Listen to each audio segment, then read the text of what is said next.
Hello, ladies and gentlemen of YouTube and Twitch, and finally, it is the big day. Welcome your faces to PMCO Spring Split 2020 for the European region. I'm your host Maxman, and today we're going to be finally kicking off this tournament that myself have been waiting for so long. But I will not be on my own, boys and girls. I'll be joined by my friend and yours, Cormac Imperium. How's it going?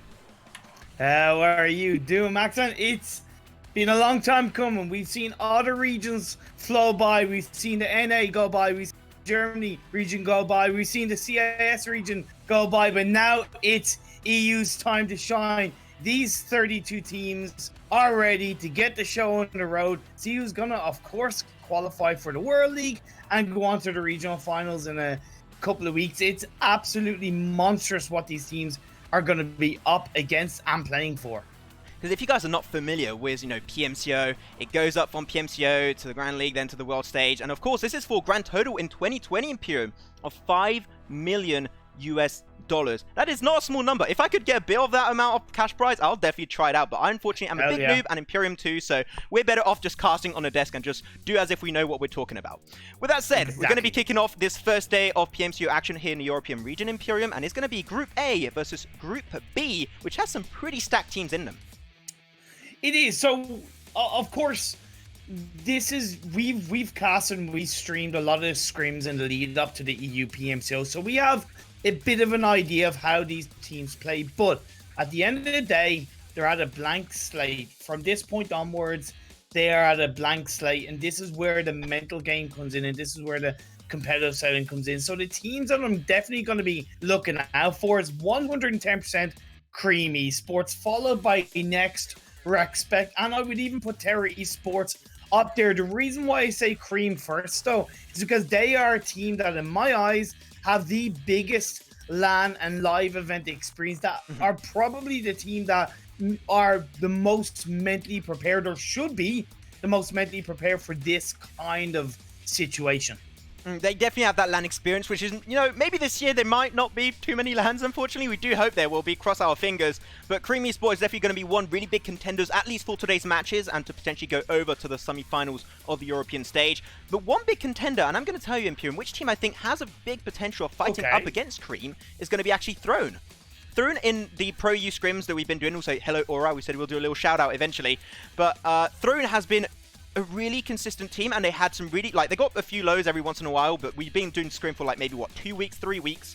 But they have been a team that's been really out there, and I think that when they have really good games, they don't simply get a good game.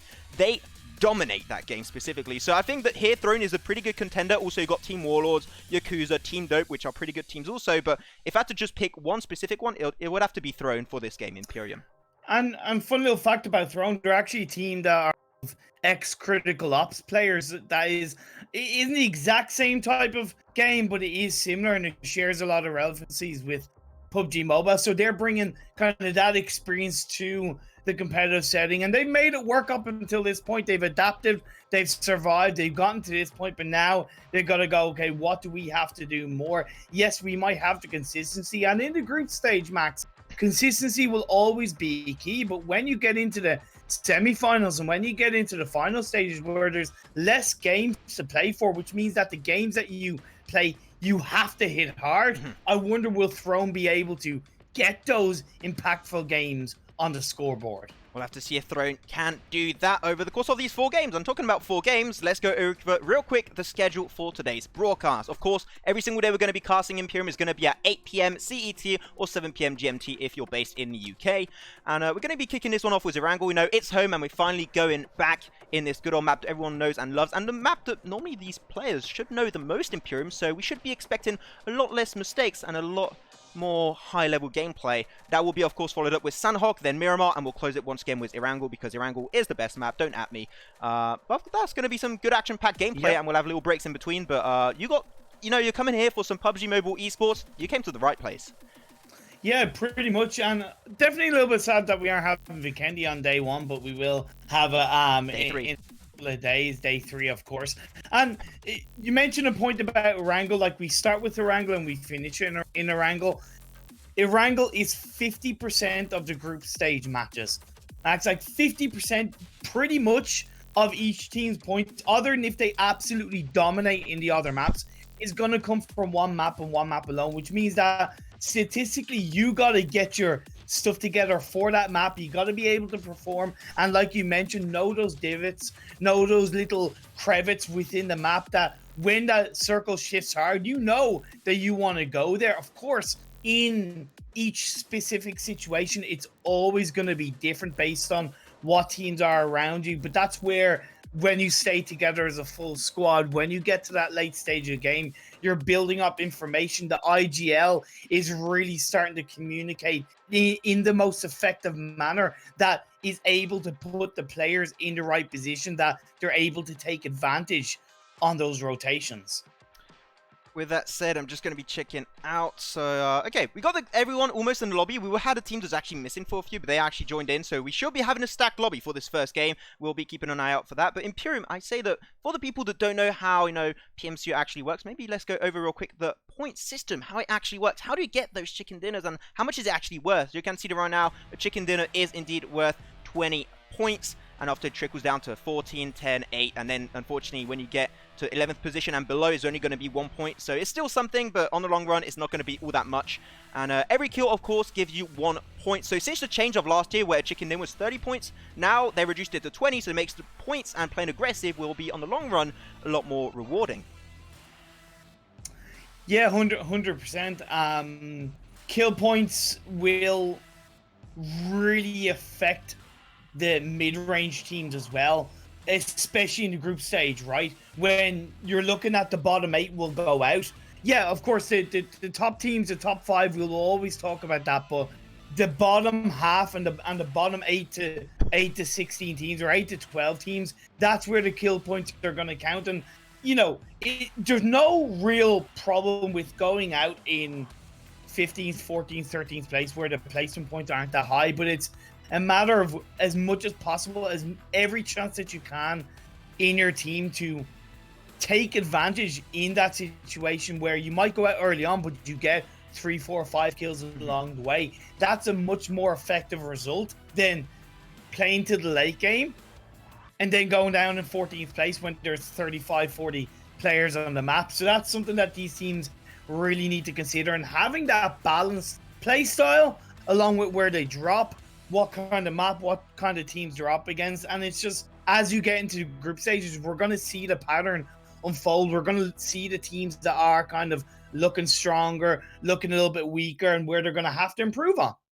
Exactly, I can see that right now we are slowly loading into this game. So before we do actually dive in, let's go real quick over the prize pool of this stage, for the European region. So you go from the top dog, which is going to, of course, get himself a nice and juicy $2,000 US, going down to 1,000 second position. Then all the other teams, just for participating and showing up to every single match, they'll get $500 US. So there you go. And yeah, it's going to be fun. We're going to be jumping into the action, so we might not have too much time to talk, Imperium. And let's just jump right into the gameplay overlay right now. Oh boy, oh boy, Let's go. Oh boy. What teams are going to be dropping where? We have, of course, an idea of where teams, generally speaking, do like to drop, but scrims are always a different matter. And when we get into this competitive setting, this is where all guns start blazing, where the real proper mindset needs to be unleashed, and drop spots are consistent, they're concise, and they also have a backup plan, because some of these teams, they've gone against other teams regularly in scrims, but we don't know, some surprises could come out with some of the drop spots.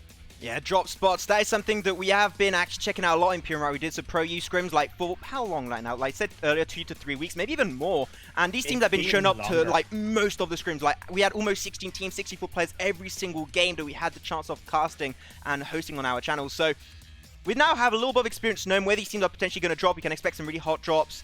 Most of the teams that I was going to think about are actually not here. They're in Group or C or D. So we'll have to keep an eye out for them when they do play indeed tomorrow. As tomorrow, you want to keep an eye out for that. Once again, 8 PM CET, Group C versus Group D. And we're also going to have 2 teams that I really wanted to check out. They're going to play tomorrow. That's going to be Red Reserve and Elevate, that are absolutely amazing in Imperium. But no, I'm not going to focus too much on Group C and D. Let's focus more, of course, on Group A and B. So does that mean that, and here's maybe a spanner in the works of a question, or a devil's advocate, do you think Group A and B are at an overall kind of better for Cream Esports to be in to take advantage of than being in Group C and D? I mean, put like that, might seem a little bit aggressive, Imperium, but I think that you have the underlying intention I was trying to get across there. That Cream Esports, they are definitely in a lobby where they are not facing versus like the top teams, such as, once again, I'm going to repeat, it was Red Reserve and Elevate. So they might have a little bit of an easier time, but all these teams have been playing so good in the scrims, Imperium, I do have to mention that. So they're still going to have some kind of a big contestment, and I'm really looking out. But anyways, we're going to be jumping on our very, very first game, Imperium, of PMCO Spring Split 2020 for the European region, and it's playing path right up from Gatka, straight over to Novo and Milta Power. Yeah, so it's not too bad, right? So it's going from the west to the east, Max.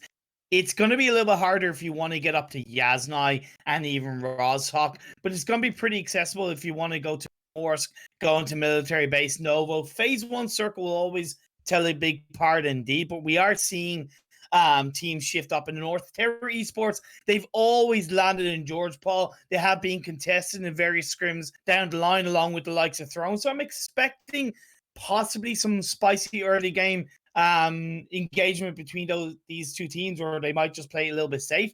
Then when you look over, you see Attila lining on the west coast. Top Killers leaving a little bit late. They might be looking to head towards Milta, and we will see where these teams look to settle themselves. This is the first drop of the EU PMCO.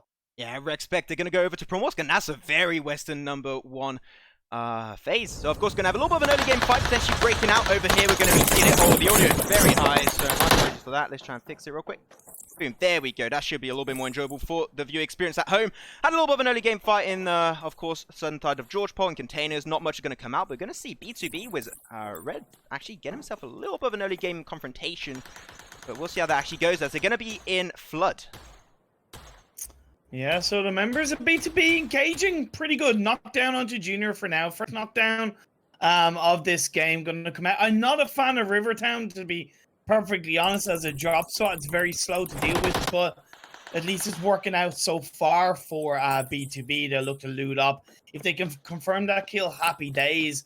Although, on the other end, if they can get that revive, that will keep the red team as a full squad. Yeah, they can make it out. Yakuza, they're going to be in the area of Rozhok, which they don't usually go for, Imperium. They normally go for Yasnai Polyana. They fight versus Team Warlords. And I actually didn't see on the minimap there, but if Team Warlords were indeed there, but actually Team Warlords are not located in the compound. So it seemed like those were definitely some kind of scrim locations they used to play with, and they're just shifting it up a little bit to avoid getting countered early game. But we're going to be seeing now team at number 11. That's going to be Red, just trying to shift on forward towards school. No teams are located there. They are in the open. It could get pretty risky, but they will make it through without having too much of a hard time. Though they had Junior get knocked away, and he might actually bleed out. Yeah, he is confirmed indeed. So that's going to be the first kill going over in the favor of B2B with this phase 1 shift as well. Max, we did see going on the southwest direction. That's going to really favor the likes of Nex, who always kind of split land in Gatka. On one hand, it means that they are going to have plenty of space around them, and they aren't going to have to worry too much about teams rotating past them because the circle isn't to the east. But they will have to be aware that come towards the end of phase 1 closing and phase 2 popping up, there will be a higher chance that teams will be rotating into the center circle. So I would highly recommend that they either group together as a full squad or be very confident as a 2-2 split in different compounds. Of course, sticking together at any stage would be a lot more rewarding. Team Dope, you know, they're a team that usually always plays split, and I can't see them on the minimap. Where are they located? Team Dope, where are you? And they're going to be, of course, in the area of towards Gatka. They usually play split. They get closer a lot faster now compared to what they used to do in the scrim session, so I'm really happy to see that coming out from this team. As we go over to Team Attila, a team that during the scrims, Imperium, they've been, you know, we were talking about consistency earlier, and consistency would not be the describing word for Team Attila, but they have some really good rotation points. I really do enjoy how they rotate throughout their game and how reactive they are to circle shifts, but no, once again, consistency not really there just yet, but hopefully this will be the case for their first day in European PMCO. To be honest, Team Attila, you know, at least based on scrims, they haven't really looked impressive, to be perfectly honest. I did kind of some rough calculations based on the amount of scrims for the Pro EU scrims, at least, that the teams had done. And Team Attila had only got an average of 4 points per game and an average finishing position of 12th. So I would a little bit worry about that. But like I mentioned at the start, Max, these teams are starting from a blank slate. We can speculate. We can use what we've learned from the scrims as an idea. But at the end of the day, it can all go in a different direction. Also, this is for a lot of these teams and players, it's potentially their first, competitive experience on PUBG Mobile. So it's going to be a nice try. Team Attila, they already set up camp here on the western coast, which I do like. I think is a really nice position because you only have to really focus on 180 degrees of land in front of you by focusing and locating yourself on the coastal line. I think Team Dope could pull off a similar kind of positioning. I think it would be really rewarding, whereas Terra and Throne, they're already set up in the southern side of George Pole. No need to rotate, but all of the teams on the coastline of the river in the south, like Cream Esports, PedjaDBoy, Top Killers, they might have a little bit of an encounter as they try to shift through the East Imperium. If I was Cream, I'd actually rotate into military base and go into a circle via the military island. That would be a much cleaner route, even if you were PedjaDBoys. Also, when you look over at where REXPECT were, we know they love to land at Primorsk. What they would want to do is they would want to rotate a little bit up towards the northeast on the hill just above Ferry Pier, spread themselves out quite nicely. We know that they have a couple of players that are pretty dangerous on either bolt actions or DMRs, which means if they have the right loadouts, they will be able to take advantage on the teams rotating in. Also just push the teams back and provide that level of space that they need depending on where the phase 2 does shift up. LAKONOSTRA, I see them all around this car, hoping to not see a full team squad rotation in one car because we saw so many teams, especially last year Imperium during the wildcard series, are dying out with 4-man car rotation. So, guys, even not only for competitive play, but also for casual play, don't try and get multiple cars if you can, but here it is. They're going to go for it. They got 3 members in this one specific car. They have another member. I'm not too sure where he's located at this point. As Yakuza stealing Rozhok, and they're just going to hold it down, trying to play very on the edge of circle, which is kind of the playstyle they try to aim to achieve most of the time. They're not a very aggressive center of circle kind of team. So they're like just playing it chill, very relaxed, and they drop really relaxed this game, Imperium. Yeah, now as you see Yakuza, they're in the vehicle outside of Rozhok. They're going to have to start rotating in soon enough. There is quite a few teams up on that northeast area of the map. You do have Team Red, you have B2B Limitless, of course Yakuza, Warlords. They're all going to be clashing pretty close to each other on this rotation if they're not too careful. All the while, PedjaDBoys and Top Killers rotating away, and PedjaDBoys not exactly knowing where to go. Yeah, everyone just a little bit mixed around, not too sure where to go, but Top Killers, they get back together. They are nowhere wanting to get involved with this fight with PedjaDBoys. They are very split, so you have no way of defending yourself. So this is not a fight you want to take. Of course, they're going to try and just aim away. But right now, a breach is coming out from Yakuza. I was talking about their passive gameplay, but it seemed like they really want to try and overtake this compound. It's overtaken by Red Team. Spray from Gold going to come out with a Scar. Unfortunately, not going to connect anything on Ryan. And Ryan will just go for the compound a little bit further down and find a position to call home for the time being. But Team Warlords are not too far in the back, so if they want to try and pull off a third party, they could definitely try and achieve that. Nope, they should just get away, and that's exactly what Warlords are doing. Let those teams engage on each other on the edge of the circle. Warlords playing for a much better late game mindset, and that's what I absolutely love. When you look at these two teams, realistically, I would actually say Red Team have a better advantage because look at those grenades. They're all in that building. They don't have as much scope. Good play coming out from Butter5, but Ryan could be the thorn in the side for Team Red if he plays it right. Yeah, that's going to be a one-on-one. Though, you've got to say, there's a big pack of 3 members of Yakuza, and if they play this one well, it shouldn't be too hard because actually the members are so split from the Red Team that they can't really defend this compound in a really efficient manner, I would have to say, Imperium. So maybe if they can try and relocate, that would be great, but because they're all on the lower side, and here it is, Yakuza going for the breach, they're going for the engagement in the compound, trying to overtake Butter5, and they're going to get as a 4-man squad once again because they're not going to take a risk. Better get to a 4-man squad if you can. Exactly, but all the while we're going to see phase 2 pop. Where is it going to go? Ooh, it's going to shift down to south. Ferry Pier, that location that I mentioned about REXPECT could be very clever indeed if they play it right, but now Ryan is going in. He has the Uzi. We saw with the latest patch, you can put a red dot on the Uzi, and that makes it a much more dangerous gun in anybody's hands. Also, they still have a minute before the circle shift. Golf going to go for another nade. That might be actually a pretty good one, but I think he put on the, he put on the higher level, so that will not do anything to Yakuza. And once again, they have 1 minute before the phase 2 blue zone start to close up, and there's only phase 2, so of course the take damage is extremely slim. So you're not pressured by anything at this point in time. You still have time to pick a good fight. And this is what Yakuza are trying to achieve. They're taking it slow and they're not getting a little bit overwhelmed by the situation. But they're allowing a little bit, actually, Team Red to reposition a little bit. And now Bud is not on his only building alone. He's actually joined up with Rudy and might have a good opportunity to flush it down through the staircase. But Yakuza, they are rushing up Imperium. Now we're seeing Midoriya coming in. Thrown out, that's what I was talking about. It is 4 against 3. Ryan gets the first knockdown, and that's going to be one more coming through. Yeah, it's going absolutely bonkers. Team Red are going to get another knockdown for themselves. Where's the last member of Yakuza? But Yakuza are no more, Imperium. And that will be, of course, the red team securing himself 4 points. They lose Johnny in the process, unfortunately. They lost him a little bit earlier. Butter did get knocked away, but the Res will indeed come on through. And there's still 3 members standing, which is great at this point in time on Erangel, and especially worth it for 4 points. Look, I'll comment on that later. Either way, big F for Yakuza, as we are seeing Throne and Team Dope go at each other. One member, Team Dope, is knocked down. You do see God is a little bit exposed behind that. US Blind is further away, but I don't know if he's in a point where he can really effectively throw out shots on towards the members of Throne. Yeah, but unfortunately, BGD is going to be knocked away for Team Dope, and as Team Dope, they like to play split, they're going to lose members one by one. That's going to be one eliminated right off the bat. Throwing to secure himself their 2nd point of this game.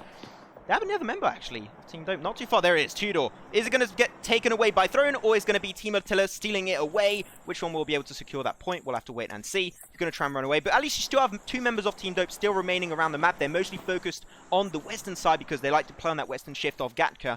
But Throne now, they got this Harry Potter tower under control, and it might actually break out with Team Attila. But Team Attila, they see it, they don't have the area to play with, so they're just going to run away, especially knowing that this compound that is a little bit further down where Team Attila are currently located is so easy to defend. Imperium is just really worth it. Yeah, it is indeed, but I like the fact that Team Attila are just disengaging. They would have heard the shots, but is it really worth third-partying at this stage? One thing to note, though, is that a lot of teams are in the center of the circle. You have the likes of Next, who are we on? We have Terra up in the high ground. This is really good stuff. Nice competitive play from the teams, finding spots towards the center of the circle. I do want to point out as well, REXPECT have gone into Quarry down the south part. It's a good place to hold on to for REXPECT. I mentioned about the hill above Ferry Pier. That would have been a good spot, but Quarry, it's good for now. We are going to see the next phase going to be proning up. Where is it going to go? I do not know. Imperium is going to be shifting, I guess, down south. We'll have to wait and see. And it will be going down south, actually. Oh, that's a scary amount of water still involved in this game, Imperium. Might put a lot of these teams in a bit of trouble, especially up on the northwestern side. You got 1, 2, 3, 4, like, what, 5, 6, 7 teams located in the same area. A random Orm just open there in the open. We'll have to see if a few great snipers from the European region can pick it up for themselves. But, yeah, that might have a few teams dying in the rotation, Imperium. Yeah, all these teams are now starting to rotate. The first team to rotate quickly was Cream Esports. They've gotten onto that heel that I recommended for REXPECT. Don't want to say I was right, but I kind of wasn't wrong. But they will occupy that location. It's not going to be too hard for REXPECT, but I got to give credit where credit is due. A lot of these teams have rotated very quickly based on that circle shift. The coastline is also a very accessible place because, like we mentioned, you don't have to worry about the 180-degree perspective behind you. You can just look ahead in that 180 degrees and see what's going on. But unfortunately, as all the teams are rotating at the same time, you know that a few teams might actually die out during that rotation shift. Next, they're going to try and get themselves in a nice position. LAKONOSTRA in the same compound, and Cream, they know, trying to capitalize on this, trying to potentially secure a few points in the process while not putting himself in a bad scenario. But LAKONOSTRA down to 3 members, Next was 4. This will be a 4v3, and of course, they're going to leave LAKONOSTRA try to push towards them. So that means that right now, LAKONOSTRA do not have really the man advantage, but a few nades or mollies could change that situation. All the while, B2B and G-Space. And G-Space are actually going at each other quite nicely, and then all the while the fight between Throne and Attila is continuing on. As a B2B did lose a couple of members, G-Space was able to get those revives come out, but it's definitely not over. Nice response coming out from the members of G-Space, IGL'd by Twist. I'll have to see Team Attila. I'm seeing some members getting thrown over, but Team Attila, I believe they just got eliminated. Imperium in 15th position. I see so many members die out. Yeah, that will be indeed the case. But now, LAKONOSTRA, I said it right, they did not have the advantage. They had to go up staircases versus 4 members. They knew this is not a very smart fight to take, so they're just going to just push back, play it very passive, and hold another compound and wait for the next circle shift. Because right now, they got a good position. Why would you want to fight? You don't want to give that one away, and you definitely don't want to die out when you only still have, you still have 14 teams remaining, right? Because you get 1 point only from positioning at this kind of location. I'm a little bit disappointed with the fact that REXPECT didn't actually make that very small rotation to go into the circle. Now that they've allowed teams like Throne, B2B get closer to them, they're not inside the circle. They could get pinched by the Blue Zone. I was expecting a bit of a swifter response from REXPECT. However, the likes of Throne are kind of rotating more swiftly down the coastline. They could get caught out. PedjaDBoys are in the Blue Zone outside of the Primorsk. It could get close, but that circle shift has gone up into the mainland. That's what we want to see. No more water included. Cream are dead in the center. Dead in the center, and they hold in the plateau Imperium in the forest area, which is absolutely awesome. It's a high ground area, really easy to defend, and if you've got a team with so much synergy, such as Cream, you're going to be able to get not only good pressure on the teams, but also great information. As right now, PedjaDBoy. Throne going to get located down by REXPECT on this western side. They're going to get, of course, Wolves. He's going to get flushed away by none other than Jervy. And Jervy actually got himself a frag of his own. But now they're just going to hold it up, but they're going to shift through. But they still got such an open area on the western side of this circle shift that they should potentially get there pretty nicely. But a few teams might want to try and contest on that rotation. Do want to say that was some nice sprays coming out from REXPECT, some nice team coordination as well. And to get a couple of those shots off between PedjaDBoys and Throne, I might add. Now the smokes are being thrown out. They are going to look to make their way through into the circle, all the while Terror and Nex are getting close to each other. Team Red and B2B. B2B are in the compound by the edge of the circle. They got there first. How well they hold off against Team Red. I said it, they got a nice open area in front of them, as you can see, but a few teams are not going to let that rotation happen, as B2B, they're going to be the one just starting this fight out, trying to get a little bit of a spray. They got a little bit of tick damage on Jervy on the back. They're trying to use all that utility, but because this is such a flat area, at least on the plateau where the circle might actually shift Imperium, using all that utility at this stage, I'm not saying they shouldn't do it, they have to, but it might come to bite them back, I think, a little bit later on down the line. Talking about biting you back, I wonder with all the focus onto REXPECT, have they forgotten about Team Red? I think they kind of might have. As the grenades are going to be thrown out, Golf is behind the window. That's going to be revives coming out all around, or heals, should I say, coming up all around between these two teams. First aids ticked off, healed up to 75%. Get the reloads off, and the grenades are going to start flying out once again. Ooh, nice that's from Addis. Oh, that double nade from Addis, and they're like, okay, this is time to strike, baby. Go for the last frag, and they get a third one, and they're looking for the final, and that will be, of course, going off to a pretty good standard. But wait a second, that's going to be B2B taking himself all those frags, and they're going to be just losing Zodox, but he's going to get res back up in a matter of seconds. That smoke did not work out, but still the intention was great, and B2B, they come out on top in a really nice, aggressive fashion. Nice grenade, get the double knock, engage swiftly and quickly. Really good stuff by B2B. Well executed team fight all the while. REXPECT prone down on the edge of the circle. That's where they have been. They are kind of a little bit punished with the fact that they left it a little bit late, but they're going to catch out the members of Throne. Prone down. Good stuff coming out with the DP28 and the M4. No, they moved on forward very slowly, but at least they got to the vicinity of the circle. So now they are safe for a little bit longer. As Phase 4 is just about to close up, and Phase 5 might have a little bit more tricks up its sleeve. REXPECT is still going to try and get some pressure down. But those smokes they use up, I don't think they have any more, but they're still going to try and chuck a few if they have some. But I think they chucked maybe like 5 or 6 a little bit earlier in that rotation on Phase 4. But Throne, unfortunately, lost Boris and KZS. That means that holding this edge of circle is going to be so much harder, as even Lexa gets knocked away, and Naranx, all hopes are on your shoulders, my friend. Yeah, the third party coming out from Nex. And the good thing for REXPECT in that area is there are quite a few little divots and dips that they can hold on to, and that's exactly what they are doing. They did have a few smokes still yet in their arsenal that they were able to use, but that circle shift going against the likes of Warlords and B2B up in the northwest is still favoring Cream. They're not quite in the center, but they can stay where they are. You can see where they're split on a 2-2, still close by. Really nice position from Cream so far. I see a little split there with Terra. They're just surrounded by smoke, trying to buy as much time as possible. towards their shack. No teams are really in the vicinity, so that means you're not really threatened by any kind of nades or mollies, so they can stay there for as long as possible. But you can see that even team number 13, that's going to be next. They're even trying to apply some pressure from the compound of Fairy Pier.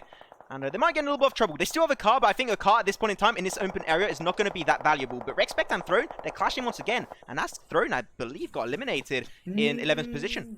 No, was it Throne? Yes, it was Throne indeed. And then Broccoli is going to get connected on. Good stuff coming out from REXPECT. And now Top Killers stayed pretty safe for now. But they are catching out the members of G Space who do go out in 10th place. They're going to have a little bit of a hard time. LAKONOSTRA and Next can potentially have an angle during their shift in phase number 5, as phase 5 is indeed closing up Imperium. Cream trying to hold as many angles, trying to hold the northern side, trying to focus down also the eastern side, as here is going to be B2B able to just sneak their way past the vision set up by Cream. They'll be able to hold it for a little bit longer, but Terra now, they've got to move up because they know they can't stay there for too long, and also they have to deal with this road, which might be their death factor in this first game, Imperium. Well, REXPECT on 5 kills so far. LAKONOSTRA still in this game so far. And Cream, they stayed in the center circle, but they're only on 1 kill. They're trying to add to it as Top Killer in the vehicle. Risky rotation, but let's see if it pays off as they get closer to REXPECT. Getting close to REXPECT as much as they can. Top Killers, they make it to a little bit more of a center position. LAKONOSTRA still in their compound, trying to apply some pressure on team number 8. There it is. Top Killers trying to spray it down. They're going to explode that car to get out some kind of protection to try and buy as much time as possible because they're going to get hit from any direction, Imperium. But the northern side is pretty filled up by teams. Yeah, like, it's all well and good occupying the center of the circle position, but if you don't have the information beforehand, it's very hard deal with that, and that's exactly how hard it has been for Top Killers.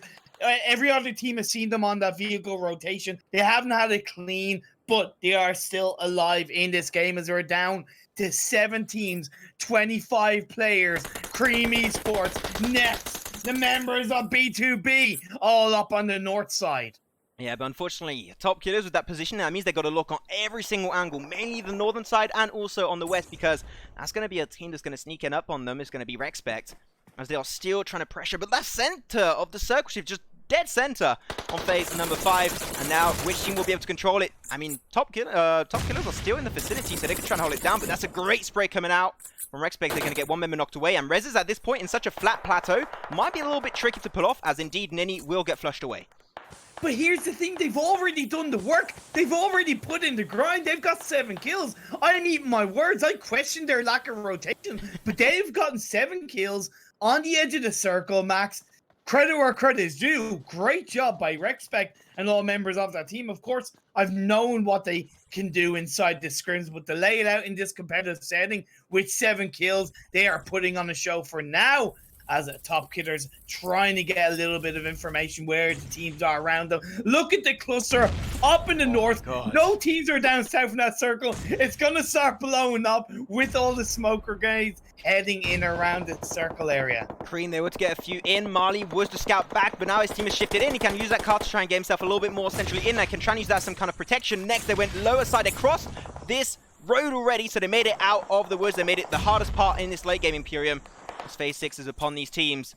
Cream trying to just knit it up. They're looking at Top Killers. They are in a pretty nice position, but Top Killers, they're great in terms of the circle, but they are surrounded by everyone, and I don't think Top Killers might make it out alive. There you go. That's a great nade coming out from Marley and PUBX, even putting Zart and Eggs on a little bit lower, and they're definitely trying to aim for those flushes, and this might be a few members. They're going to die out. Exhaust the last with just a few HP remaining, Imperium. Max, just want to point out, LAKONOSTRA took down Warlords. They're the only team down this circle. I'm gonna put their name in the half for taking this chicken dinner, because all the teams around here, they're just gonna grenade each other out of the place. Who is gonna come out and survive? We do see Reese going down. The Irish player on St. Patrick's Day is gonna get knocked down. Not so much to look at the Irish so far. B2B gonna get shut down. REXPECT once again. They are looking so strong in this game, but they gotta be careful. Right behind them, Next is just lurking in the shadows and just waiting to strike. Cream still looking good. They lost Reeves, unfortunately, in this game, but they have now one of the most predominant positionings in this Phase 6 Circle, Imperium. And still, we're waiting for LAKONOSTRA to move. They are just waiting. They're leaving all the other times fight each other before trying to strike and get involved. But now, this next team, which is going to be in a bad scenario, is going to be actually REXPECT. They are taken around by Next, and also by Cream, and also by B2B. Oh no, B2B inside the smoke. He's gonna hear the footsteps of the likes of Cream Esports. Is he gonna try and react? Good play from Cream. Hearing those shots, instantly responding. That's gonna be the end of B2B. And now we're down to the top 4 teams. REXPECT next. LAKONOSTRA and Cream Esports. First game of the EU PMCO coming in hot, Max. Coming in hot, Imperium, as next are slowly going to try and move up. The circle shift did go up north a little bit more on the west, which is going to be putting a little bit in a bad spot, mainly LAKONOSTRA. They're just trying to snake it through. They do not want to get involved. So as long as they stay prone, they should be just fine. It is great nade coming out on Jervy. I'm going to say, no, LAKONOSTRA is still in the prime position because downhill at this stage the game is going to... It's going to... Wow. Exposed by Next. He gets knocked down. Watson is still going. Prone down comes through. But Next are going to get the better of the majority of REXPECT. Watson still going. That's REXPECT down. That's REXPECT down. They had to take 2 teams at the same time. That is just too much for them to withstand. Cream still looking strong. Same also for the opposing side of Next. They have to rise back up, just heal up their wounds. But sneaky LAKONOSTRA, we talked about it, right? If they sneak it down and wait for the one other team to die out, then they're going to get involved, go for the third man party, and they can just steal the chicken dinner away for this first game of a UPMCO, which would be absolutely insane to finish on. Next are on 10 kills, Max. They've already gotten half a chicken dinner in kills alone. If they close it out with the win, that's going to be 30 points in game 1 for them alone. That's going to be an absolutely fantastic start and show all the teams around them. I did mention them as a team to watch in these first 4 games of the EU PMCO. But shots are just being fired. These players are prone. They're just hoping to connect anytime, anywhere that they can get their hands on their opponent. Oh, LAKONOSTRA still not getting involved, really just waiting, staying prone. Cream is going to lose Echo right away. Next are still trying to rain down absolute hell on these squads. Every team is now in circle, Imperium. And I got a question for you. How the hell do they still have smokes? It's absolutely unbelievable. The level 3 backpacks there, it's going to be 20 bullets and 15 smoke. Sometimes I feel at this stage of the game, but LAKONOSTRA, what did I say? The low ground at this point of the game, never mind the fact that they were the only team down on the south side of that phase 5 circle, is absolutely paying off. Yes, they haven't exactly taken out too many squads. Yes, they're only on 3 kills, but at the end of the day, they are looking good for game 1 to be in the top 3. That says a lot. Circle shift going to be pretty central, not going to put too much teams in a bad scenario, but really right now, as mainly Next and Cream are just so close to each other, still allowing LAKONOSTRA to have a chance at stealing this one away, but now it's all down to a snaking game Imperium, so we might have to reduce the volume a little bit and wait for this fight to break out. Go ASMR mode. Yeah, you gotta make sure that you don't make too much noise here. Oh, okay.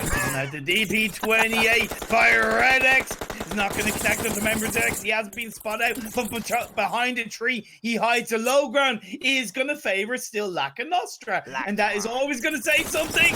He is going to be spotted out. And the knockdown comes through. Good stuff by Harb. Yeah, they get a nice fight back, actually. That's going to be Hunter getting himself one on Harb. Can they flush it out? That's a big fat no. LAKONOSTRA got scattered out, so that's not going to go well. But now Cream, maybe this is their chance to strike. They saw they had a knockdown on Next. Cream like, maybe this is our one chance. They got the high ground too, because Next they pushed down to get the final LAKONOSTRA, giving now an indirect advantage to Cream. But Cream, they're going to be losing one, and that's going to be Echo. And he's going to get flushed away by none other than Slobos. There's still a full squad. Reeves and Marley gonna be left up for Cream along with Calamus. Calamus, we know how dangerous he can.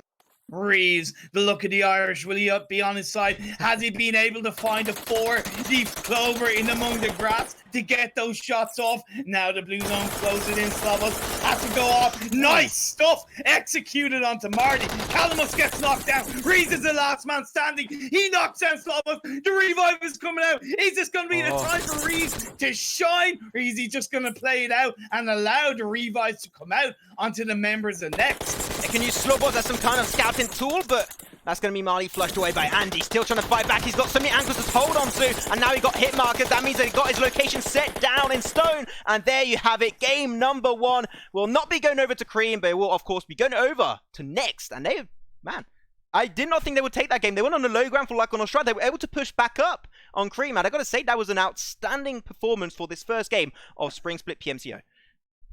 16 kills, Max, and a chicken dinner. That's going to be 36 points.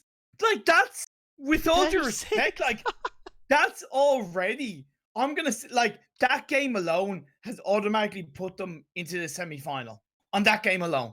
Really? That's I'm gonna pretty Hmm. much say that 36 points. That's gonna put them in the semi-final alone. Maybe I'll be wrong, of course, but I just based on that performance alone. Next, looking so strong. Yes, it's early days, but you can't help but be damn impressed by their performance. But let's not count out the fact that Cream Esports got in a good game. 6, 7, 10 10 kills for kills. themselves. And second place, that's going to be 24 points for them. And LAKONOSTRA, really, I have had to eat my words. I was saying that LAKONOSTRA, I was doubting them, but third place, good start game 1. People talk badly about snaking, but snaking gets you third position and 3 kills. So don't talk down on it. It's a valuable strat, and they're going to get that one for themselves. Going to be panning down a little bit more the standings, but I have to say, like, maybe not like for them to get straight to the semi-finals, but this is what you call starting off with an absolute banger, Imperium. And next show the right example. This should be like the Google definition of starting with a banger as like a saying. You just show this, just put the clip stream and send it over to Google. They'll accept it straight off the bat. But that was a great first game on Erangel. Really, like, a circle shift that I think was really hard on the players because it was just a lot of proning, a lot of slowly pushing up, a lot of nading. Once again, I don't know how they had so many smokes in their backpacks, but this was a great example of like a really hard circle on these teams. Never mind the fact that you've also got to consider that some of the devices that the players will be playing on might not be the most optimized devices. So when you have 6 to 8 smokes out there, that does hurt their device's performance. So that does limit how confident they feel in the kind of final moments, what's going on around them. You hear multiple shots. For these players to maintain their composure, for the IGLs to put in the communication and to put in the work in those moments is absolutely unbelievable. And respect goes out to the final 4 or 5 teams. Even REXPECT put in an absolutely fantastic performance. Yes, he didn't finish heavily in a strong position, but 4th place with 6 kills. Great performance from them. Yeah, really happy with REXPECT. I did not expect them to make it through because they got surrounded by teams like so many times. After the team that had like the hardest position was going to be top killers, they had like, what, 5 teams at some point. Imperium on the plateau was just completely enveloping them and they could just not make it through. And they got smokes, but they just got naded through by Cream. They got almost all the frags in that fight. So very unfortunate for them. But yeah, REXPECT, I did not think they would go that far in this game to the point of getting like 4th position with 6 kills. That's, once again, like a really good start to your PMCO European region adventure, and I just can't wait to see more as we still got 3 more games to come up, Imperium, and next game is going to be on good old Sanhok. This game was damn aggressive, but Sanhok is going to be even worse. Sanhok is going to be where we all know that the snakes are heavy in Sanhok. So if you thought snaking in this Erangel game was interesting, wait until you see the snaking in Sanhok. But also third partying is a very big element of Sanhok. So the circle shifts, and not only that, and I talk about it in every map, and it is always important, but how quickly you drop, loot, and rotate is twice as important in Sanhok compared to every other map because it's a smaller map. The circle closes in quicker. The teams get closer to each other. You have got to be damn sure, and you got to IGL so confident that you're like, loot, get out, loot, get out, loot, get out, rotate, and be really confident on where you are going across the map. Yeah, it's very important on those kind of maps like Erangel, Sanhok. Communication, of course, is key, and also how you do pull off your snake moves is going to be primordial for these teams. But with that said, guys, we'll be going for a very, very short break to close up this first game. We gotta get some drink, gotta get that sustenance because that took the energy out of me so quickly. And this is just game number 1. Still 3 more to go. Sanhok, Miramar, and Erangel once again to close it up. We'll have to see if Erangel is going to be as action-packed as that first game. Thank you for watching. Stick around. Don't touch that browser because we'll know if you do, and we'll see you in a few short minutes.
And welcome back, ladies and gentlemen of YouTube and Twitch. That was a great first game as Chicken Dinner was taken over by Next, and we'll be slowly moving towards our second game of the day with Imperium, and that's going to be, of course, on good old fancy Sanhok. Welcome back. Hell yeah, indeed. What a great start. What a great first game indeed for these teams. Of course, look, you know, the win going over to Next, I called them as one of the teams to look out for in these games.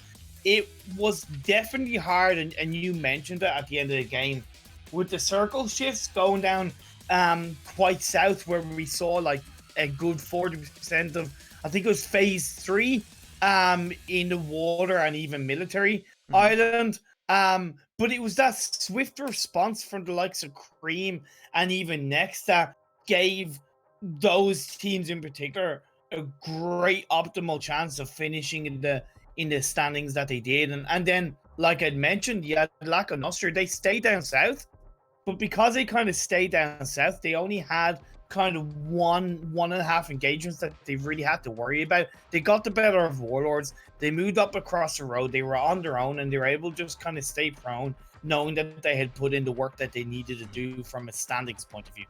I think Next just did a really good job at controlling the vicinity on the western side. LAKONOSTRA tried to push up, but unfortunately they had the low ground, and because Next had the high ground, Cream also did have it, but they were just pushed a little bit further up the northern side, so they would not really get involved with LAKONOSTRA. But Next, that high ground positioning, they could just peek out. Even pro members of LAKONOSTRA, at the point where they scouted one, they knew the rest of the team was going to be in that global vicinity, and we'll check it out. But with that said, I do have the information in my little headset. The global standings are indeed updated, so we'll have to check that out. 2 seconds as I try to set it up. Yeah, while you're kind of setting it up, I would kind of, you know, because I know that people want to know, and it was pretty obvious because it is game 1. Next are in first place with 36 points. Cream Esports in second with 24. REXPECT in third with 13. And LAKONOSTRA in fourth place with 13. Really good stuff. The team that, to be perfectly honest, I'm probably I'm not going to say most disappointed in, but a little bit surprised is Esports in 10th place with only 5 points. When we were casting scrims, the Pro EU PUBG Mobile scrims, in the early parts, they looked really dangerous and they looked really effective. But one thing I noticed in the last kind of week and a half was that the performances in the scrims were kind of dipping, and their play style looked a bit weaker when it came to rotations and strategies. Now, they're scrims, so you think, look, they're trying different things. I was expecting a better game 1 from them. I know it's only game 1, but that's just an observation from my eye. I think, yeah, Terror Esports, this was not one of their best show-up performances today. Like, I had a chance of talking with Team Magic and playing a few games with them. They carried me, by the way. But I played with them and I said, what team would you like maybe think has the biggest potential in PMCO for the European region on this spring split? And they said, they didn't say actually Cream, which I was actually surprised about. They said Terror Esports, and Terror Esports is a team that has one of the biggest potentials. I think we can both agree on that, Imperium. Their potential is absolutely insane, but you know what? They didn't show up on game number 1. We'll have to see how it goes on Sanhok. That's fine, unfortunately. Every once in a while, you're going to have a game that just doesn't go well with you, and it seemed like that was the case with Terror. But at least they do get 5 points, and not like Pedja, Yakuza, Team Dope, or Attila that got 1 only point by positioning in very low positions. At least Terror Esports get themselves a small 5 points, so they're not too low, and they can still easily climb. But this is just game number 1 in Imperium. We still got a week and a half to go for. I know. But you know, I'm always gonna be. Your voice is cutting. Wait. Always gonna be making little observations here and there, Max. And it was just based on that first game. I have every doubt. Like, I know their team manager Ginger Vitus is incredibly proud of them and have been incredibly supportive of the team when they've been competing in scrims. So I have no doubt that he'll be looking to motivate them and be there as a manager as he should in these upcoming games. And you know, I just know for a fact that as much as you say this is only game 1, like, Thanos snap and we're going to be in the last game of the group stage. So, you know, as much as there's plenty of games to go, next thing you know, we'll be on the last day. Teams are going to have their backs against the wall. So it is important that in this first day, in these first set of games, that they do start off with a bang like next have. Yeah, next was once again 36. Even Cream Esports second position. They got himself 24 points. That's nothing to really overlook. A good average in terms of points you want to really start looking forward to is like 10 kills. Well, sorry, not 10 kills. 10 points, because 10 kills is way too much. But 10 points on average per game is a really good average. You see that also in like the PUBG PC scene. Like that's your top tier average you want to try and aim to. And teams such as like Top Killers and all of the above, they hit that average. As long as they're consistent throughout the entire tournament with just around a little bit more, a little bit less than 10 points, they should be set up for success and be able to move to the semi-finals after, once again, is to keep that consistency on board throughout your entire games through the group stage. True, but then again, to play a little bit of the devil, okay, is that, yeah, okay, they're hitting a 10 point, you know, game 1, great job done on that average, happy days. They do game 2, game 3, game 4. They have a dip in game 5 where they finish kind of, you know, 16th, 15th with 1 point. They don't recover. Next thing you know, they could be fighting against the teams that are in the 32nd, 31st spot. So that's why I said, like, you know, next getting that chicken dinner. Yes, they're a strong team, but I'm going to say straight up, that is kind of they've already kind of booked their spot in the semis. They did the equivalent of points for 3 games already. Like, they're already... Exactly. Yeah. Absolutely overshot. Yeah. That's kind of my point, and that's where I'm kind of coming. No, definitely, like, next they had their average definitely hit on the top of the nose. But now, you know, we talked about what happened that first game. If you guys did not check it out, you can also go a little bit back, which is great on YouTube. You can just go back a little bit and rewatch the game if you want to. But now, moving on to game number 2, and that's going to be Sanhok. And I'm going to ask you a question, Imperium. On Sanhok, with the teams we have currently in Group A and Group B matchup, do you think there's maybe one team that just stands out a little bit more than the others in their potential gameplay style that would work out on Sanhok? Cream. Okay. Every time. No, is that Cream?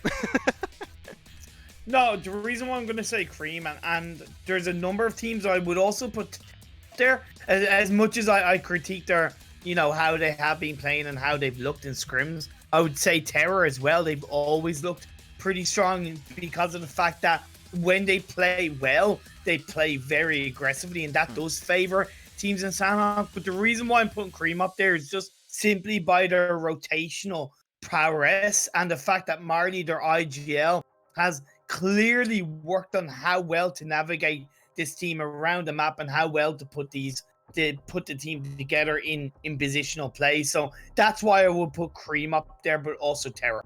Okay. I was about to say Terror too.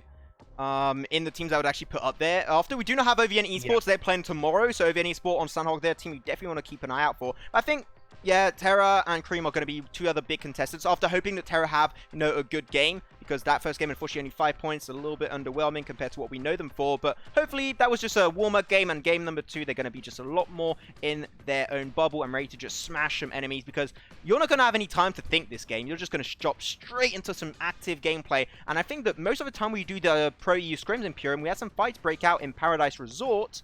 I would like to see if we might have an early game Paradise Resort breakout coming our way. You've always been a little bit better in kind of remembering where teams drop. Big brain. Cream do drop in Paradise Resort, don't they?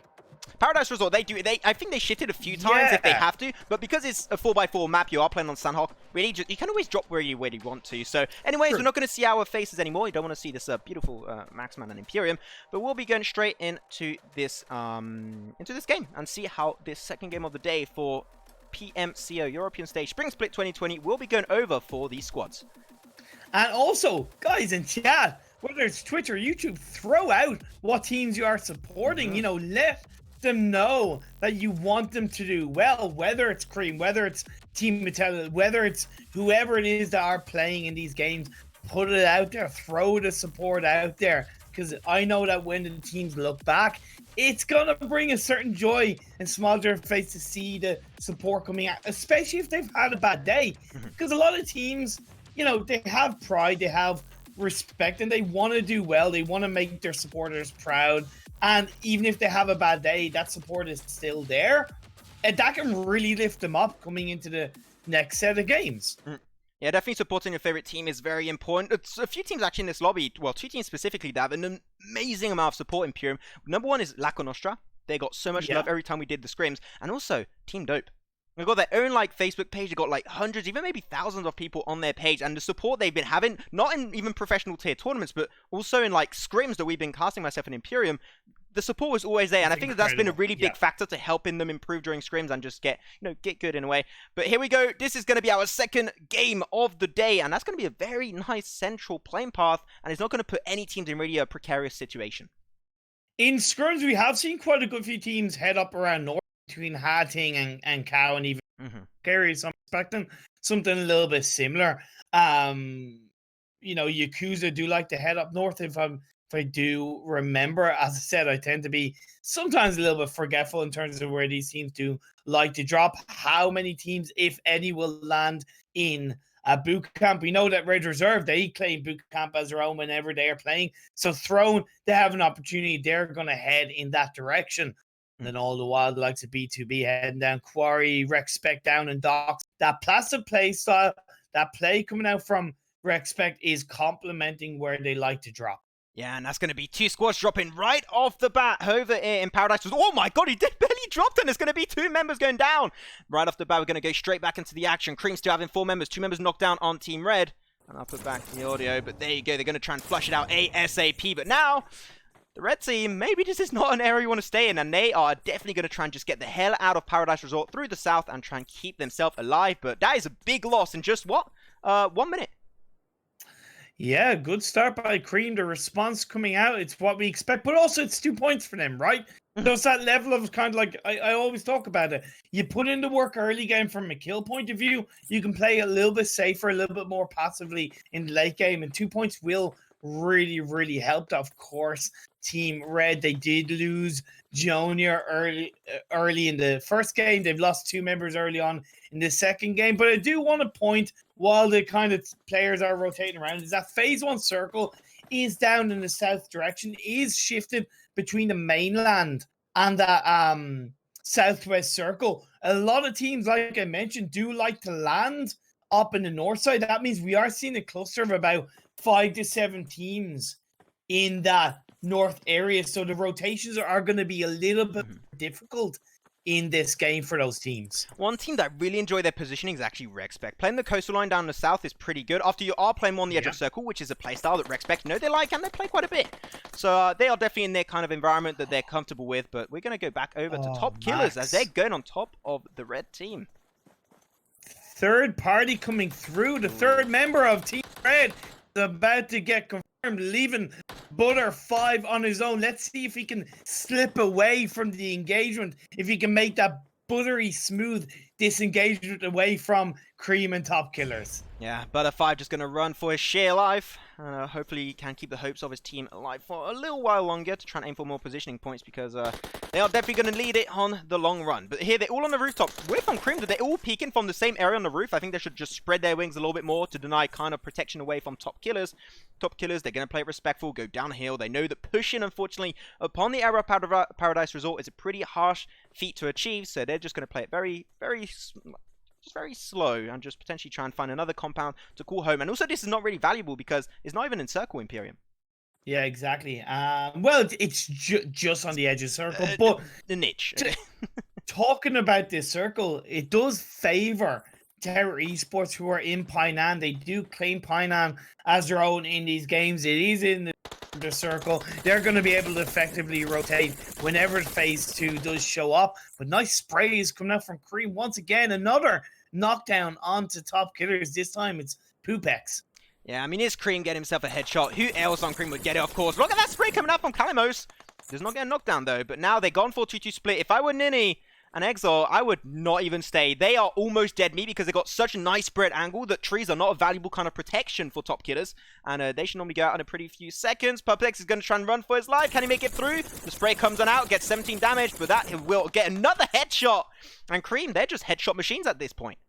Oh, that's just beautiful. Honestly, that recoil control, that spray from that distance, it's not the highest, but damn, it just looks so clean, and it's part of what makes Cream so dangerous. And also, one thing I want to point out, they're being so smart and intelligent, Max. They're not engaging too aggressively. They're finding the position, they're finding the time, waiting for Top Killers to expose themselves, knowing that Top Killers have to disengage. So why rush to them and potentially get turned around by Top Killers when you can wait for them to disengage, be out in the open just that little bit more? When you have members like Calamos spraying with that M4, that speaks for itself, Max. God damn, boy, he thick. Yan is going to move on to forward, potentially. They went for 2-2 split to try and deny any kind of protection from Top Killers. Now they're slowly trying to form back together as a full squad, as they know they're really trying to take this on aggressive. But they're not pushing it too far. They've been aggressive on their shots, but not on their positioning, which I do like, and I think that's always something that made Cream. That now they're going to try and just focus on a two-man squad of Top Killers. I thought he was not going to connect that, but once again, that's going to be Reeves coming in hot with an extra knockdown. The flush will not come on through as he does have a little bit of tree, but they're going to try and rain it down on this one member, Ninny of Top Killers, and they're just storming it left, right, and center. He has no way of making it out alive because it's just going to be too overwhelming. Hello, darkness, my old friend. I've come to talk to you again.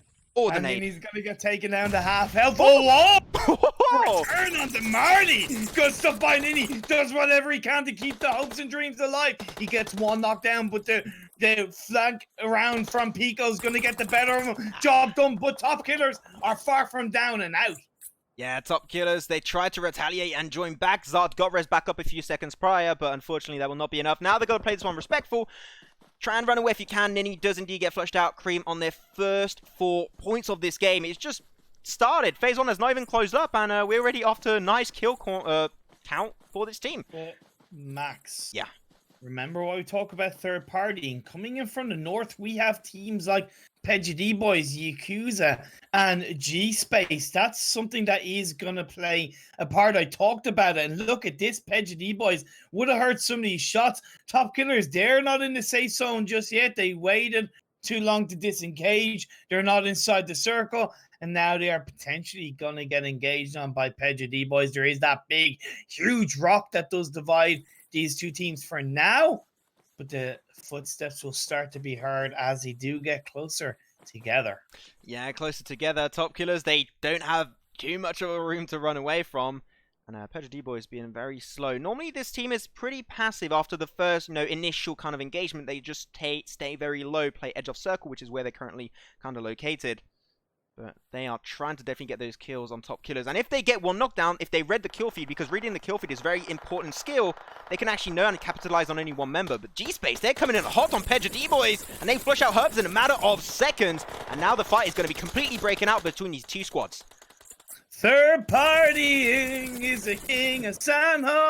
Good stuff coming out from G-Space. Grenade is going to come out. That's got to be a knockdown.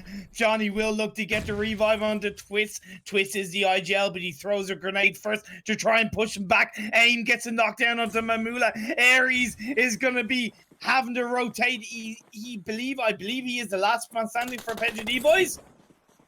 Yeah. They're on their last leg. They're going to try and get Ares. He's in a similar situation as Ninny earlier from Top Killers, but he's going to get shut down by none other than G-Space Aim. And now they're going to get himself 4 kills. The entirety of PedjaDBoys team squad wiped out, and they're going to get eliminated in last position. 16th play for them. They only, unfortunately, get 1 point in the process. Yeah, and then I'm just going to mention one name. By the way, LAKONOSTRA. That's all I'm going to say. LAKONOSTRA.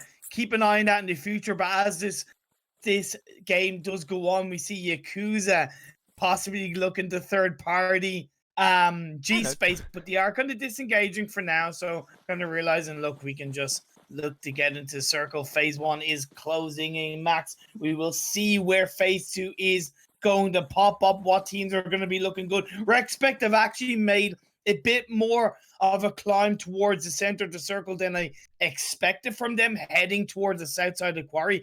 It's a good spot, the edge of Quarry, to hold on to, but you also want to spread yourself a little bit. I would like to see them go for a 2-2 split in that location, but let's see how it does pay off as Ryan is snaking his way through.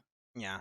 Yakuza to try to get a high ground position in circle to put somewhat of a gatekeeping situation, but unfortunately I don't think that G-Space, now they have the information where they were located, they're going to try and avoid it by potentially rotating a little bit further down south.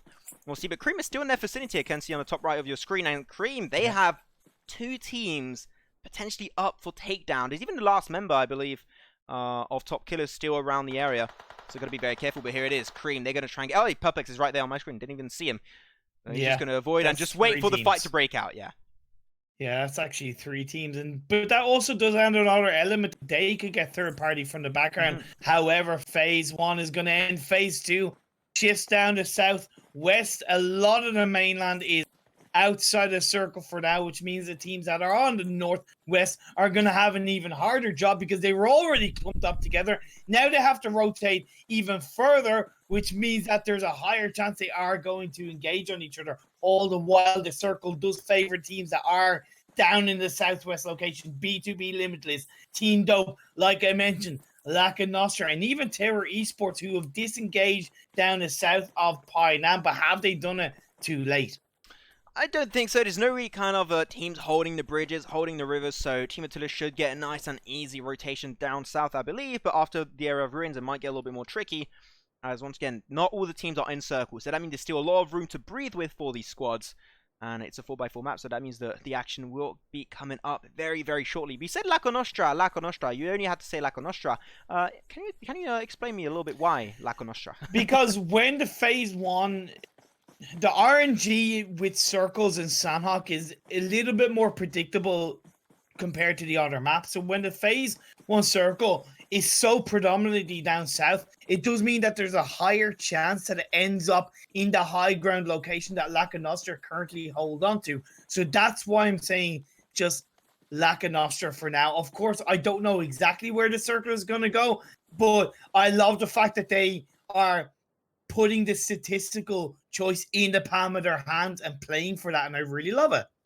I think it's a really nice kind of game style they're trying to pull off as Cream. They're trying to rotate once again through. They're not going to hold that position for too long. They don't want to get involved. As you said, a potential third party could even come on through by Team Warlords were a little bit low focused towards them, but they shifted away to allow Cream to get now to the area, to this quarry section, and they're going to be careful. There's a lot of high ground to play with, so their scouting should be definitely on point.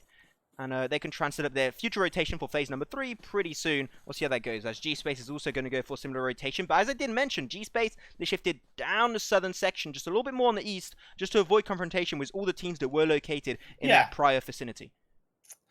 But Team Attila, you kind of mentioned them early on. Like, they could easily shift a little bit down south, hold that triangle point in between all the three, that little cross section, that would give them such an easy entry depending on where that phase 3 shifts. I like the fact that they are staying kind of away from the mainland and that southwest island, but I still would like to see them being on that kind of cross point of the mainland and the southwest island for the phase 3 shift. You do see the teams are looking to find a nice point inside the circle. Team Red engaging onto Cream. Cream, could the fight be over in this game 2 already as Reeves goes into FPP mode, knows that Team Red is inside that little hood, the pre-fire coming out.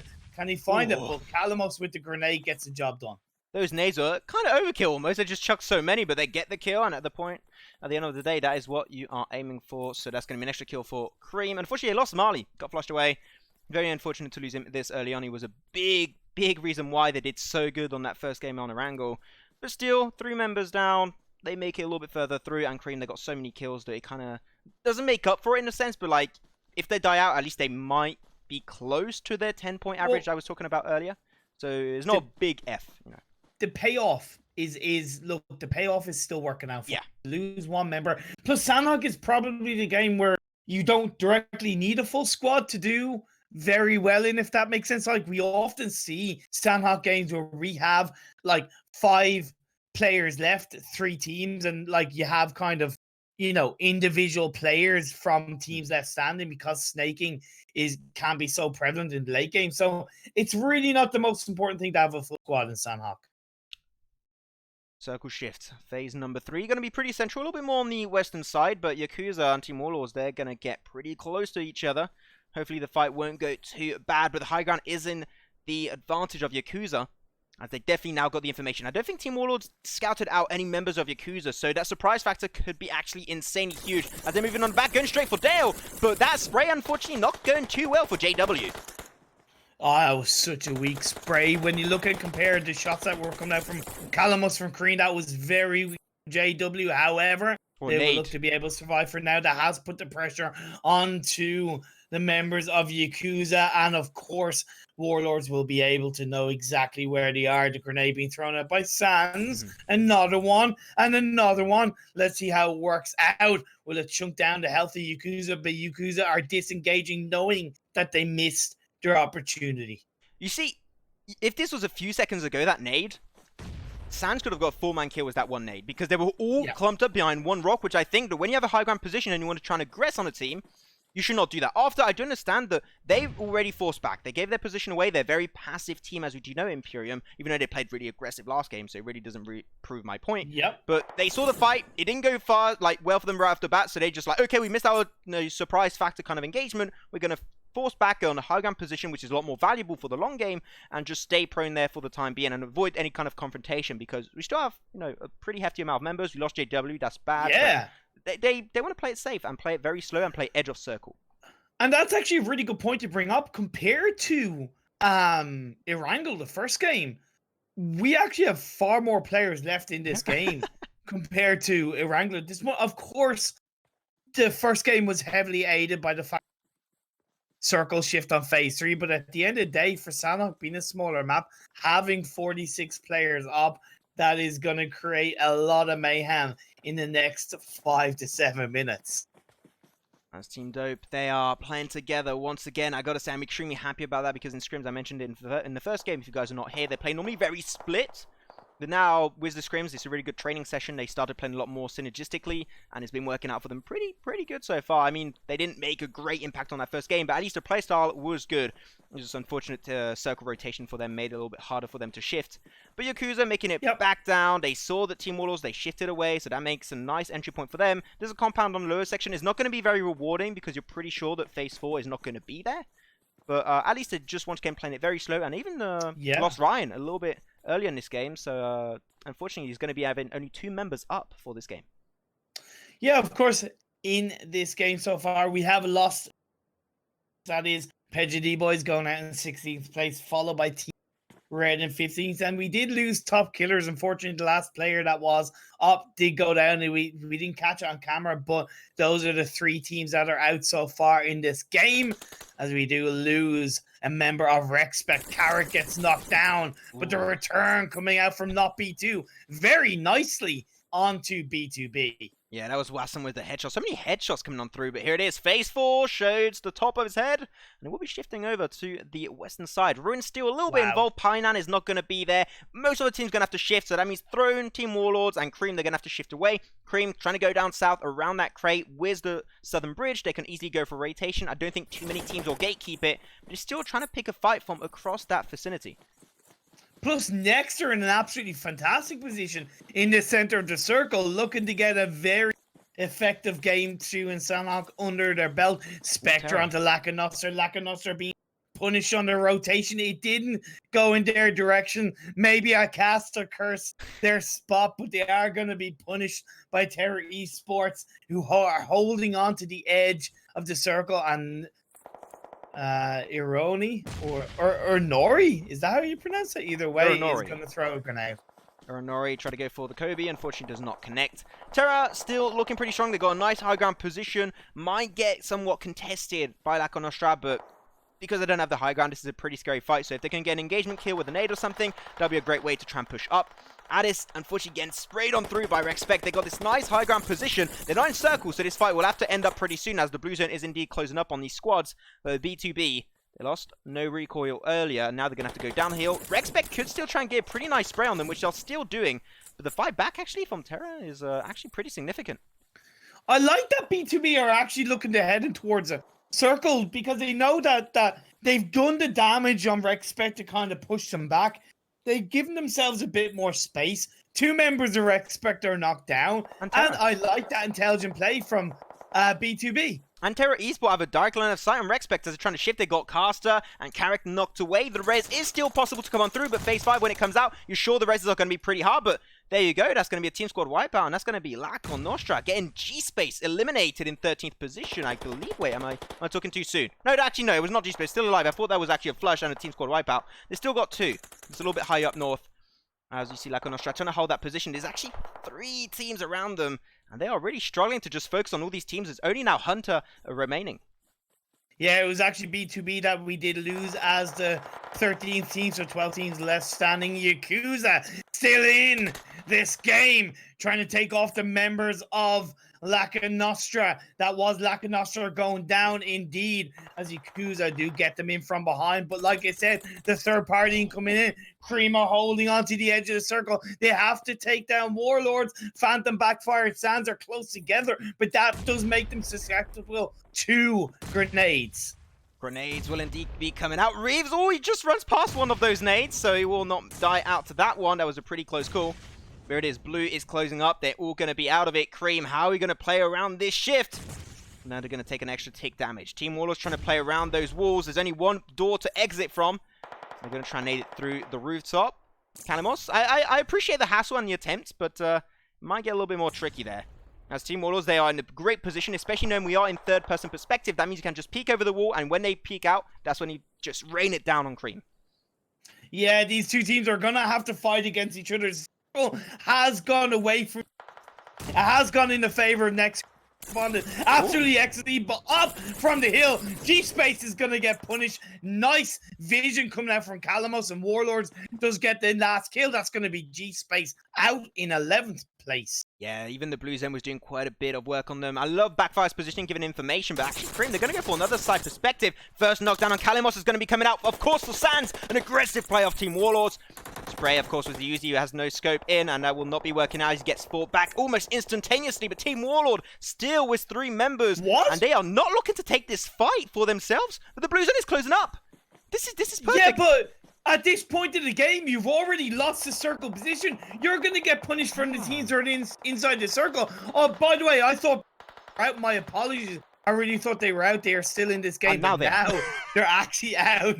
So I spoke too soon, but it did go in their favor. And this is what I'm talking about. Warlords getting punished. You go for the clean fight. And from behind, Reeves, you finished the job, Warlords. You got to finish the job. Clean up the fight, and then you can start to rotate. If you can flush it, that'll be great, because he's the last member. We lost Pekka and Kalamos, but unfortunately will not be able to quite get the flush. He will still confirm the kill if he's in the blue. I'm not sure if that actually happened, but Terra, they are still looking so good. We talked about them before this game was Cream, that they are 2 teams that look so good, and Terra, they are definitely taking a shot for their money as they're just controlling this high ground position. Team Dope trying to shift through the western side. Might get a little bit involved with Terra right now as they go for the spray, but Yakuza from the back. Actually, that's going to be Shamino getting that one flush on Broccoli. None other Broccoli.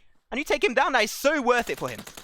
Oh, yeah, easily worth it at this point in the game. LIC get knocked down by Reese from behind. So the blue zone damage is hurting Terra Esports. IC is knocked down, but will hopefully get revived. That does give a lot of space to the members of Team Dope to push for a grenade by Blind. Another one's going to come out. Get away! Disengage from each other, Janat and Spectre. Look to split up. You have that rock by the side.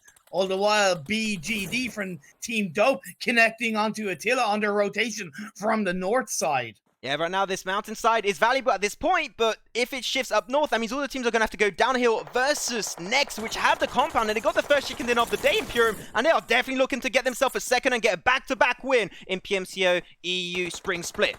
Team Attila trying their best to make up for the blue zone, but unfortunately phase 6 is way too much. They got a bunch of people knocked down. The knockdowns in phase 6 is pretty sure they're not going to come out in a res. And now Throne, they're also going to move over on the east, trying to find a nice entry point, because Next are holding the compound. They're going to use that lip of the river just as much as possible to avoid confrontation, but it will get a little bit tricky as all the teams on high ground are still a really big threat to them. I just want to say, though, that is easily definitely Team Attila's own fault, because I said they should have gone down to that little crossroad early on in the game. If they had them, they would have been close to these circles. It's their own fault that they got taken out at this point in the game. They left it too late to rotate. Like I said, Sanhok rotations are so important to get them off very quickly, but we are down to these 5 teams, 14 players. Terror still in it. Blind has no more grenades. Otherwise, I guarantee you they would have been in the Terror. Yeah, there it is. Oh, Blind get headshot by Harbov. Team Next still halving the compound and still the 4-man squad. They're looking so good, but Throne, they are locked down on Terra Esports, but they will actually fight back, and Spectra find a nice, sexy headshot on Naranx. Blue Zone moving in 10 seconds, Imperium, and Throne, they're going to have to move across that road, uphill, and this is not going to go well for Team Throne. No, actually, no, it's really not bad for Team Throne, to be perfectly honest. In my eyes, the team that has it hardest is Team Dope, because they've got to go downhill right into the path of Next, who are inside those compounds. Whereas look at Throne, yeah, okay, they're out in the open, but they're in the low ground. They are doing pretty good job so far. They're going to get behind those rocks. BGD is going into the blue to try and get a better position. The ranks is knocked down. Bars is going to get knocked down. Next comes out of the compound and takes down Throne. I said it, Imperium. They get taken out in 4th position. Next, still having the compound, the circle shift pretty much in their favor. Having teams have to go downhill against you is pretty scary, but Team Dope, they got a nice 2-1 split, which I actually really enjoy here. If they could get one on the rock a little bit more on the left of your screen, that'll be perfect. Spectra still keeping hopes alive for Terra Esports. They might get minimum 3rd position. Team Dope with 3 kills. They are definitely having a really good shot for their money, but Next might have the first back-to-back win in the PMCO, and it will be the 2 first games. Did you know, though, in the top 3 teams that we have, the total amount of kills of the top 3 teams that are left in this game is only 6 kills. Sorry, actually, no, of these at least players that are left, my apologies, because there could have been some players from Terra that have gotten kills. But either way, that doesn't mean that we have had one team dominate this whole game. The kills have been spread out, and that does make sense for Sanhok, because third partying is so prevalent on these quick rotations. Oh, they're going to lose Slobos. The flush comes out from Tudor. Any flush at this point in time is definitely going to be really worth it. Count the points as much as possible. Team Dope really struggling. The smokes are definitely buying him some time, but Harb will get a nice knockdown. And actually, Spectre coming in to third party this one, and he gets a nice bit of involvement. And unfortunately gets taken out also. And here it is, going to be Next versus Team Dope Imperium, as Andy and Topson are knocked away. A res seems pretty out of the question. And they indeed go for the flush on Topson. That means Harb is in a 1v2 versus Bazzi and BGD. And the Molotov is going to be thrown up by Harb. With Bazzi. And again, with the shotgun. It isn't good. Is it going to work out? Bazzi turns, gets a gun, and that's going to be the win for Team Dope. Game 2, Sanhok in their favor. Very good gameplay, but in terms of dancing, I gotta say, Next, that was a 10 out of 10 tango dance. That was absolutely perfect. Let's go. I want some more. Team Dope will be taking this second chicken dinner of the day. No back-to-back, unfortunately, would have been great for storytelling, but that will not be the case. So yeah, chicken dinner and 6 kills total. That's a great one for Team Dope. They played very, very scarce, very slow, which is what they're known for. They play very passive at the early stages, but they definitely got really involved late game, and I did not expect Team Dope to get themselves that great lane game, knowing that they had to go downhill. And I think that Next had a little bit of a struggle holding their position. You saw that at some point they pushed it out one by one, and they got flushed out, of course, one by one by Team Dope. I think that there was maybe a little bit of lack of communication from Next, who could have definitely saved them a few precious members to stay alive and have a shot for the chicken dinner. But still, Next, that's a great performance. They get also 5 kills. Yeah, without being too critical on Next, because I can't really... And without seeing everything, I would say that Next probably weren't aggressive enough at some points of that game. Like, they really should have been putting a lot more pressure a lot earlier on the likes of Team Dope and Throne, whereas they allowed the teams around them to get closer to them. Yes, they had the compound, but you got to be able to push the teams back when you know you're inside circle. You want to kind of dominate those areas. You want to kind of make sure that you are not letting teams get too close. However, on the side of Team Dope, to counter that, they really played those last moments so nicely. They were able to kind of hold on to all angles. They kept themselves going, and just an excellent game from them overall. And it's nice to see Terra getting in the top 3. I said that they were good on Sanhok. They've proved it in scrims, and on this competitive setting where I said they need to kind of step up based on some scrim performances, in third place with 8 kills. Good result from them. I'm going to talk about one team specifically, and that's going to be actually Throne. They have been a team that hasn't been too aggressive, as they did end up in 4th position. They only got 3 kills this game, 2 for Boris, 1 for Lexa. I loved how they rotated early from Bootcamp. Bootcamp is an area that is not really located by Group A or Group B. Normally you got like Red Reserve that aims to go there a lot of the time, but they're not in this lobby today. So they had like an easy looting stage in Bootcamp. They got all the loot that they wanted. They were pretty chill. But then they shifted over to the mountainside a little bit further down south of Bootcamp, and that gave them just so much map awareness, and it made their future rotations until like phase 5, phase 6 so much easier.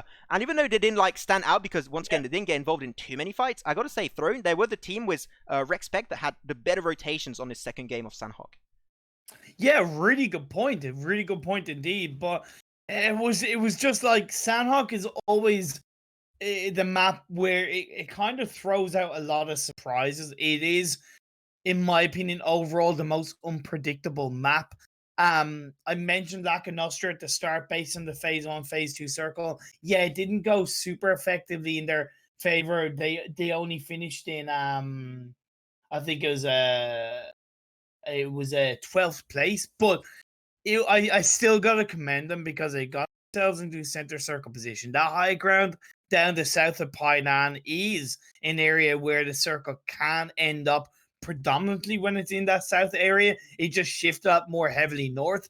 So I still got to give them credit where credit is due. The team that I'm probably most disappointed about when it came to rotations was Team Attila. I mentioned it during the game. Not shifting down south earlier from that northwest island heavily impacted their late game. I think that that's a really good point. I think their rotations were good, but just way too delayed. Like they shifted from the northern side island way too late. They got across the river. Luckily, there was no teams gatekeeping. If there was one, that would have got pretty spicy real quickly for them. But I think that here Team Attila being reactive to circles is a good thing. You should try and maybe learn on teams such as Terra, Cream, which showed up really good on those rotations in terms of being reactive to the circle. And if they do that, I think Team Attila have a really good shot at getting really good position and kills in the overall standings. But there you have it. That was game number 2 of today's Spring Split 2020 PMCO European stage. We're going to be moving to game number 3 Imperium, and that's going to be on good old fancy Miramar. Yeah, we're going to have a huge shift in terms of play style. Biggest map in the game, gonna have a completely different ball game. Like I mentioned about Sanhok being the kind of game where you can get away with having a strong game with only 1-2 players up. Hell, we saw it even from Team Dope, although they had 3 players up. But either way, it is the kind of map. Whereas Miramar is the map where really you gotta have a full squad up coming into phase 4, phase 5. It's such an open area that you got to be able to spread your team out nicely, get vision, communicate, be aware of where every team is around you, and push them back effectively. Miramar, one of my favorite maps. DMR, bolt action, all that good stuff is going to be absolutely on point if these teams can play it to their full potential. With that said, guys, thanks so much for watching this second game on Sanhok. We'll be moving to game number 3 on Miramar in just a few short minutes, so don't move. Get yourself nice and seated, get some popcorn and some drink, and we'll be back shortly for game number 3. Myself and Imperium, we can't wait, and I hope you can't too.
And we are back. Thank you so much for waiting. That was a great first two set of games on Erangel and Sanhok.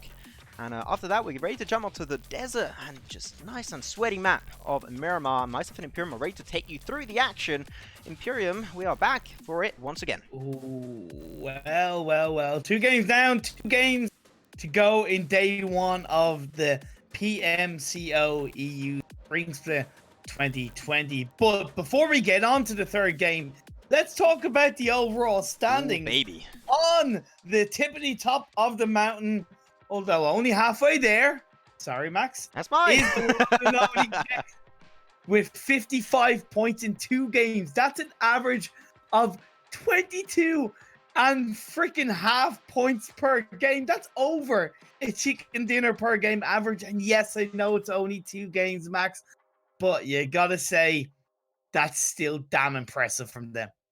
Like, when we were casting wildcard series in Ukraine last year, Imperium, like, the average of, like, points that teams were at, like, to qualify most of the time were, like, around 150 points. Next, with, like, less points per chicken dinner, they already achieved, like, a third of that score. After, sure, like, the rule set did change and everything, and, like, for qualification it might be different, but, like, they already achieved, like, half of that was, like, less points per chicken dinner. I gotta say, next they are definitely blowing my expectations away, because there were teams that were like, no, they were pretty good in scrims, right? But I did not expect them to be this good kicking off PMCO. Yeah, exactly. But then looking on the opposite end and looking down at the bottom, PedjaDBoy's points in 2 games, B2B Limitless in 4 points in 2 games. It's definitely looking a lot weaker. GSMC Esports, that's G-Space, in 10th place, 12 points in 2 games. It's not the worst in the world, but what I find particularly interesting is also the points difference. Like 55 points for next and first, 27 points for Team Dope and third. That's nearly double the points. That's over double the points. Yeah, that is just a big group advantage only for next. Like, Cream Esports, they're still really good in 2nd position. They got 38. They got 11 more points compared to Team Dope, so they are pretty comfortable too. And seeing that Cream is, like, as we were going in this tournament, right, Imperium, we knew that Cream was one of the most consistent teams out there. They got that LAN experience. They got that high-level competitive experience that we already talked about in game number 1 on Erangel. And if they pull off these kind of games right off the bat, and they keep on being consistent, as we mentioned earlier, they're just going to keep on just cruising, literally cruising through the group stage until semi-finals and, you know, the finals, where it might start getting a little bit more spicy for Cream. But, like, next time Cream Esports, they already seem just set for life. And here's the thing, and that's where, and you talk about kind of, you know, the semi-finals, that's where the difference is going to be even more important, Max, because whether or not you're at the bottom of the table or even fighting for that golden #1 spot, which will secure you a spot in the World League, having that points difference between the teams behind you means that you can effectively have a bad performance without being too badly damaged. Of course you don't want to, but it relieves some of that stress, relieves some of that pressure, and that's where I even talked about early on, where you have teams that might have consistent performances. There's nothing wrong with that, but when you have that one bad game and you don't have that high point scoring game, that can find you dipping down the more games we get on in both the group stages, the semi-finals, and of course the finals down the road. The higher the points you get in early game, the more of a fat cushion you have to just stop your fall if you have a little bit of a bad game or two, as you just mentioned. So that's great. I'm really happy to see actually Terra Esports, even though, like, in terms of standings, they were not really, like, high up there, except, like, on that Sanhok, that game, they were, like, got decent positioning. I think it was like 5th or something like that. They made it out actually pretty good, and they're consistent. Even though they're not like the teams that, like, get the huge plays or the chicken dinners. Like, sure, you want to try and aim for those, but they get in 4th position with 23. You know what? I'm actually pretty happy with them, and I want to try and see what they can do on games where they get, like, decent positioning, because those 2 first games, their positioning, they really struggled, because I think circle shifts were maybe not too much in their advantage. They got surrounded by teams, surrounded by players, and a hard time just making it out of there. But you know what, Terra, despite having, like, a hard time in those late game scenarios, they are actually showing up to the party as much as I would like them to. Exactly. And let's talk about the fact that, you know, something that we kind of mentioned, but we haven't talked about so far, the points difference. that are looking strong from a kill point of view. Of course, right now it is pretty matching in terms of 21 kill points for Next, 18 for Cream. But Team Dope, they've only got 6 kill points and 21 placement points, so they're not as dangerous, you know, right now when it comes to fragging out compared to REXPECT and Terry Esports, who are on 10 and 9 respectively. But they got that chicken dinner. They got the placement points that they needed to shoot themselves up into the top 3 so far. I mean, their games have been going pretty nicely so far in terms of kills alone. But Imperium, I want to focus now on this next game that's going to be coming up. That's going to be good old fancy Miramar. I love the map. It's all focused on rotations, and we talked about teams that are really good on rotations. We mentioned, like even you mentioned, like we both mentioned actually. Yeah. Cream been really good on their rotations. They got one of the highest levels of synergy we've seen so far, and synergy during your rotations is absolutely key because you can get ambushed, even though there are not many bushes on Miramar. It's really easy for you to get ambushed by a team that just has a nice high ground position. You're in mid rotation and you're just getting shot at, and you got to like set up camp in like a dip on the top of a mountain or on the side of a mountain. It can get really hard, and the fact that Cream, we saw them during especially those fights around Paradise Resort on Sanhok, they get attacked by a team they were not expecting, and they just turn over, scope it out, 1, 2, 3 headshots, and it's game over. And that's something I think is going to be very rewarding for them on their long game if they do get encountered with another team during rotations. And I think that that's going to make it so good for Cream on this third game to potentially get a shot at a chicken dinner. Yeah, no, of course. And even when you talk about rotation, you know, there's that really kind of two paths when it comes to rotations outside of your preference as a team. You've got the rough terrain, technically shorter route into your position that you want to go, or you've got the roads which are technically faster but can be longer and also a little bit more exposing. So you've got to balance that based on your playstyle, where the circle is, where you need to go. And again, it's where a really strong, competent IGL comes into play, because they will have already been thinking about that right from phase 1. They should already be thinking, okay, we go here or we go here. We take this route or we take this route. Yes, in the later game, there'll always be that little bit of last-second decision-making, but in the early stages of the game, you've got to be prepared with the plan A, plan B, plan C, and where you want to put your team. Definitely having different plans of action is always great, especially like you are playing in a game, PUBG Mobile, where you have a little bit of RNG involved. So circle shifts, they could shift absolutely anywhere. So you've got to try and set up your mind for different potential rotations and have different plans in mind, which I think that, once again, another team such as Cream is just great at doing. But I want to talk about one team specifically, and that's going to be Team Dope. They got the chicken dinner last game on Sanhok, very aggressive, which I was not expecting for an aggressive game to go over to Team Dope, but they stayed very calm most of the early/mid game stage and got really involved later on down the line to just take the chicken dinner and take it for themselves.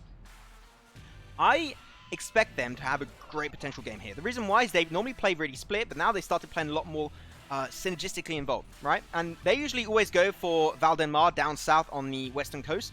And that is an area that is extremely passive, and I think that here dropping there early on would be great for them, and they just pulled it off so well on Sanhok, and I think the map that is suited for playing very passive early on, such as Miramar, is actually going to be super rewarding for a team like Team Dope. Yeah, that's a fair point. In previous Miramar... Sorry, no.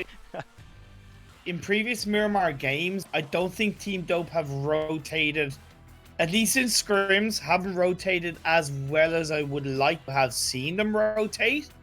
The team that I'm going to highlight, though, is Yakuza.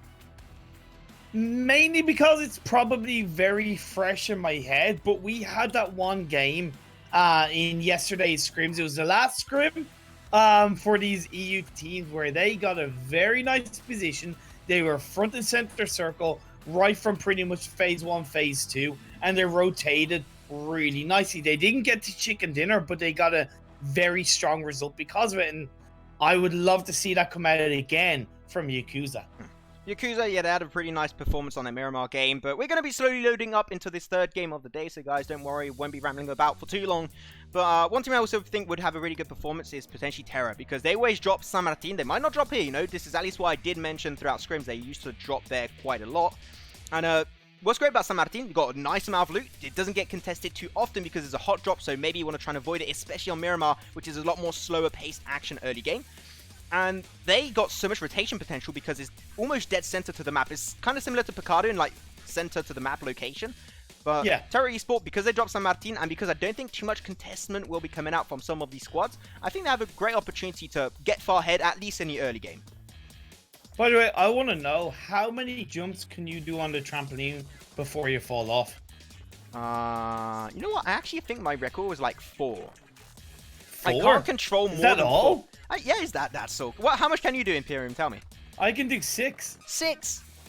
Okay, Yeah, guys, tell us. Do you want PMCO or do you want a 1v1 of me versus Imperium and checking out who can do the most jumps on his trampoline? Okay, and we have a cash prize of like 10 million. Okay. Anyway, I was just curious, you know. I was just curious, but Four's good. like, Don't shame me. Don't jump shame me, Imperium. Hey, it's not jumping, it's the balancing, you know. If you can't balance your character on a trampoline to go up and down, that's... Jeez, man, you know, like... Maybe you could get a couple of baguettes and have one side so that... Wow. Balance? Okay, no, baguette shaming is not going to be okay. It's been 2 games and I've yet to make a friendship. Yeah, you know what? Actually, you know what? That's good. I gotta say, your therapy sessions on a not doing baguette jokes are actually working out pretty good. So I'm really proud of you, Imperium. Keep on going. I'll give you a lollipop later. Well, I was expecting more, you know, Irish jokes from you, considering it's saying. Hey! I got a bunch up my sleeve. Know. Okay, just wait for the opportune time. Okay, it'll come out. Have you got a bunch in your pot of gold? Yeah. Yeah, I got a bunch in my pot of gold. There you go. So St. Patrick's Day. Yeah. Happy birthday. Thank you very much. Thank you very much.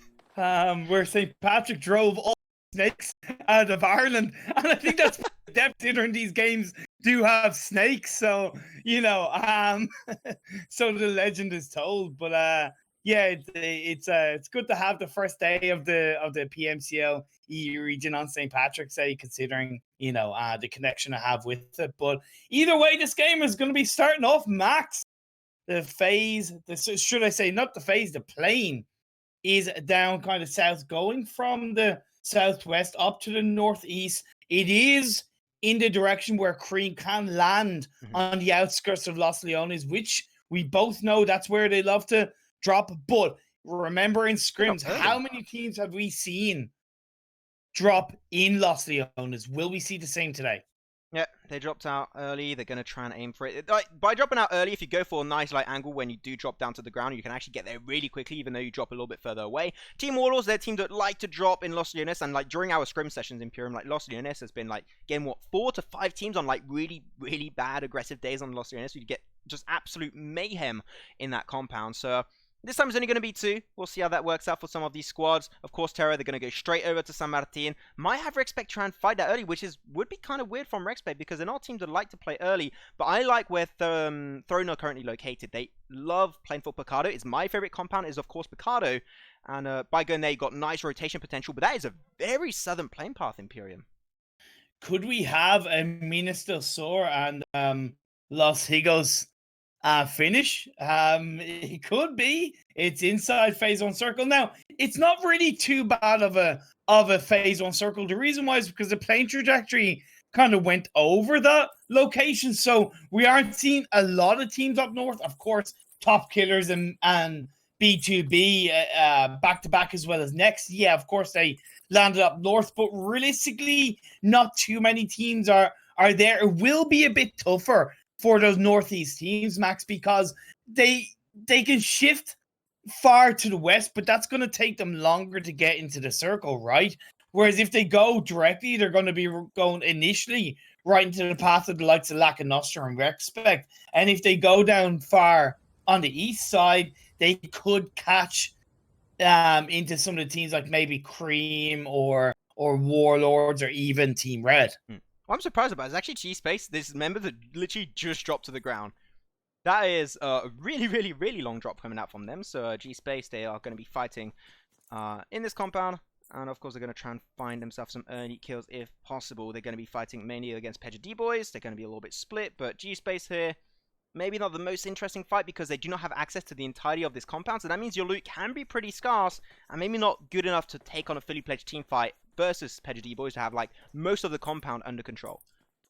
Yeah, exactly. But it's Miramar. We're going to have an overall has to start these games, other than maybe a couple of engagements up in the north between G-Space and PedjaDBoys. I'm expecting these teams to just kind of play nice and easy, especially for the teams that are up in the top of the standings. You know, like, I know it's only game one, but they're going to be breathing a huge sigh of relief right now into the third game, up in first, second, and third, respectively. Next, Cream and Team Dope.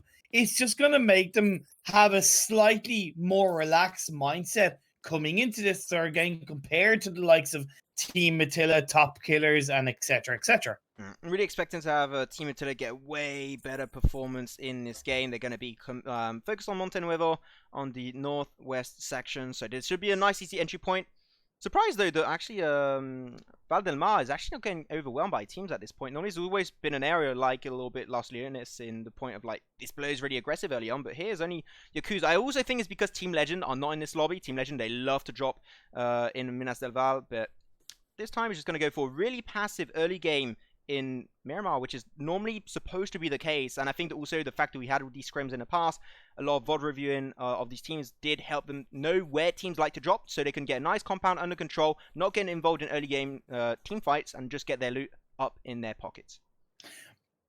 Plus, when you're talking about where are the kind of hot spots to go for this phase one circle, where you want to put your team, it is down on those hills outside Chumacera and down by the coastline outside Las Leonas. You have a lot of high ground. You have a lot of space where you can spread your team apart and get vision, get awareness, and build up that level of communication. So let's see who is going to head there. All the while, this engagement between PedjaDBoys and G-Space still going on. We've seen similar between these two teams in the past in this area of the map.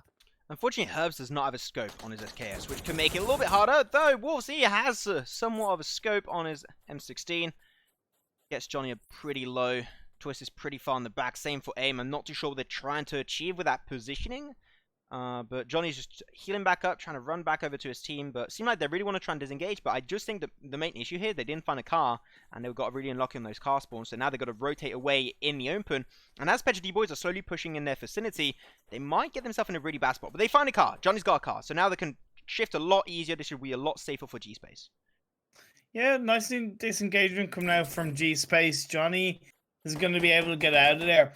One thing about Miramar, what we're finding overall, is that one really good thing for Miramar, for these teams, for these to use, is having a scout on their team to scout some locations and scout even some compounds that they think might be free, or to go into a spot on their own in the early parts of the game, meaning that they can kind of lock down that spot on their own, and then they can say, hey, look, guys, let's all head in this compound. I have it on my own. It's down, join together.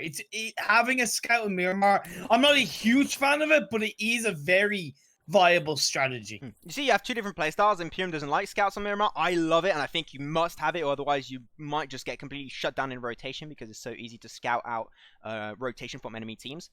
So, you know, two different playstyles, and these teams definitely have two different set of players in this lobby. As now G-Space, they made it out. They got a full car rotation. PedjaDBoys, they're unfortunately blue. They do not have any cars right now. Hopefully they can find one around their compound. But Phase 1 is closing up, and I'm really intrigued to see where Phase 2 might take us, because if it shifts up north, all the areas you were talking about earlier in Pyramid, like the southern mountainside, they're not going to be all that valuable anymore. So that means that we can have a flat kind of a mid to late game stage, because really high ground will not be too much in play. You'll still have some peaks, but the odds of having a high ground shift later on down the line is pretty rare at this stage. Yeah, so looking at where these teams are be together as a full team, LAKONOSTRA are kind of heading down towards their direction, so they could catch out Pico, who's kind of on his own. Warlords are still in Leonas. And we do see two members of G-Space now rotating through the blue zone, so they're going to take their time. Then when you look up on the east, you still have Yakuza in Chumacera thrown. Well, did that car get stuck? Okay, I mean, okay. Okay. Can I have an F in chat? Yeah, big F right there. That is F worthy, I believe. So they'll have to do the rest of their path by foot. We'll see how that goes for them. As we're now over to B2B, a team that struggled quite a bit last game on Sanhok, so it seemed like aggressive playstyle, maybe not their kind of gameplay they want to aim for. So Miramar, all about rotations and a lot more passive. This might be the opportunity for B2B LMT to actually have a shot for at least a higher standings in their game, and maybe even a few kills along the way, as G-Space back in a four-man car rotation now because they lost that one car behind, which luckily is still phase 1, so I will allow it, but starting to get towards phase 2, phase 3, phase 4, four-man car rotations, they're out of the question. REXPECT, I'm so glad it panned over to them. Such a nice rotation from them. You could say possibly a little bit later, but look at where they are.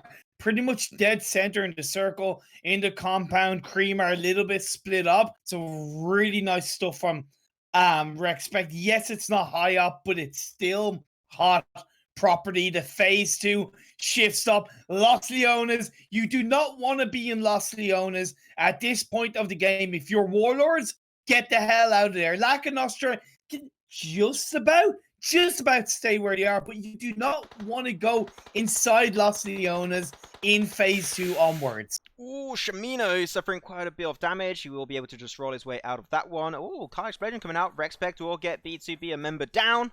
But one thing we did see on the minimap a few seconds ago, there was actually Team Attila. You talked about it last game. Well, we both talked about it in Imperium last game, that they shifted way too late on their rotation.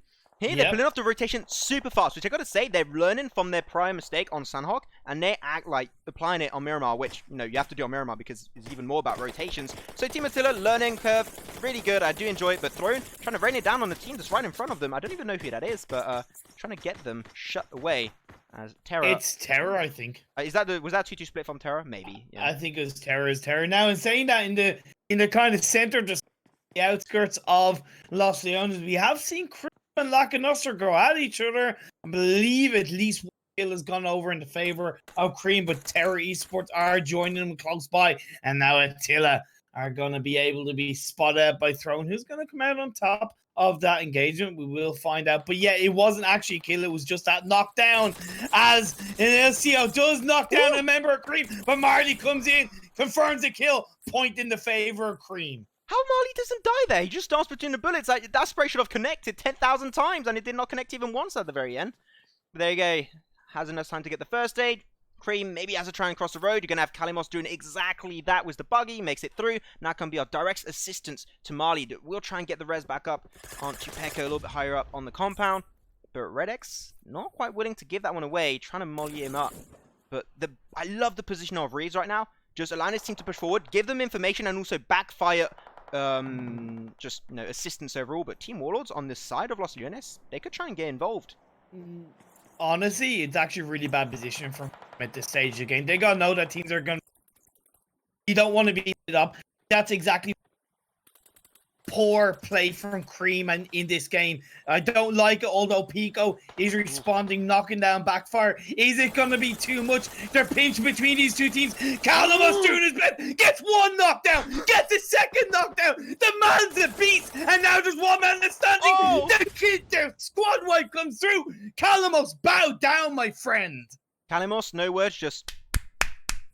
that's a big fat applause for you. Again, one of the 3 scenario going his way. And he was looking absolutely amazing while doing it. Unfortunately, they did lose Reeves on their side. On the other side of the road, that was mainly because Team Warlords had a direct line of sight on Reeves, so they will be losing 1 member, but they get 4 kills in that engagement. So you know what? That's not too bad overall. But I'm still surprised. That was a bounce nade, and that was actually not too far coming out from Team Warlords. But Cream now, they're on the lower section. They've got to be careful how they play this one because they do not have the fight advantage versus Warlords. I love the way I managed to caster curse myself. I kind of go, no, Cream.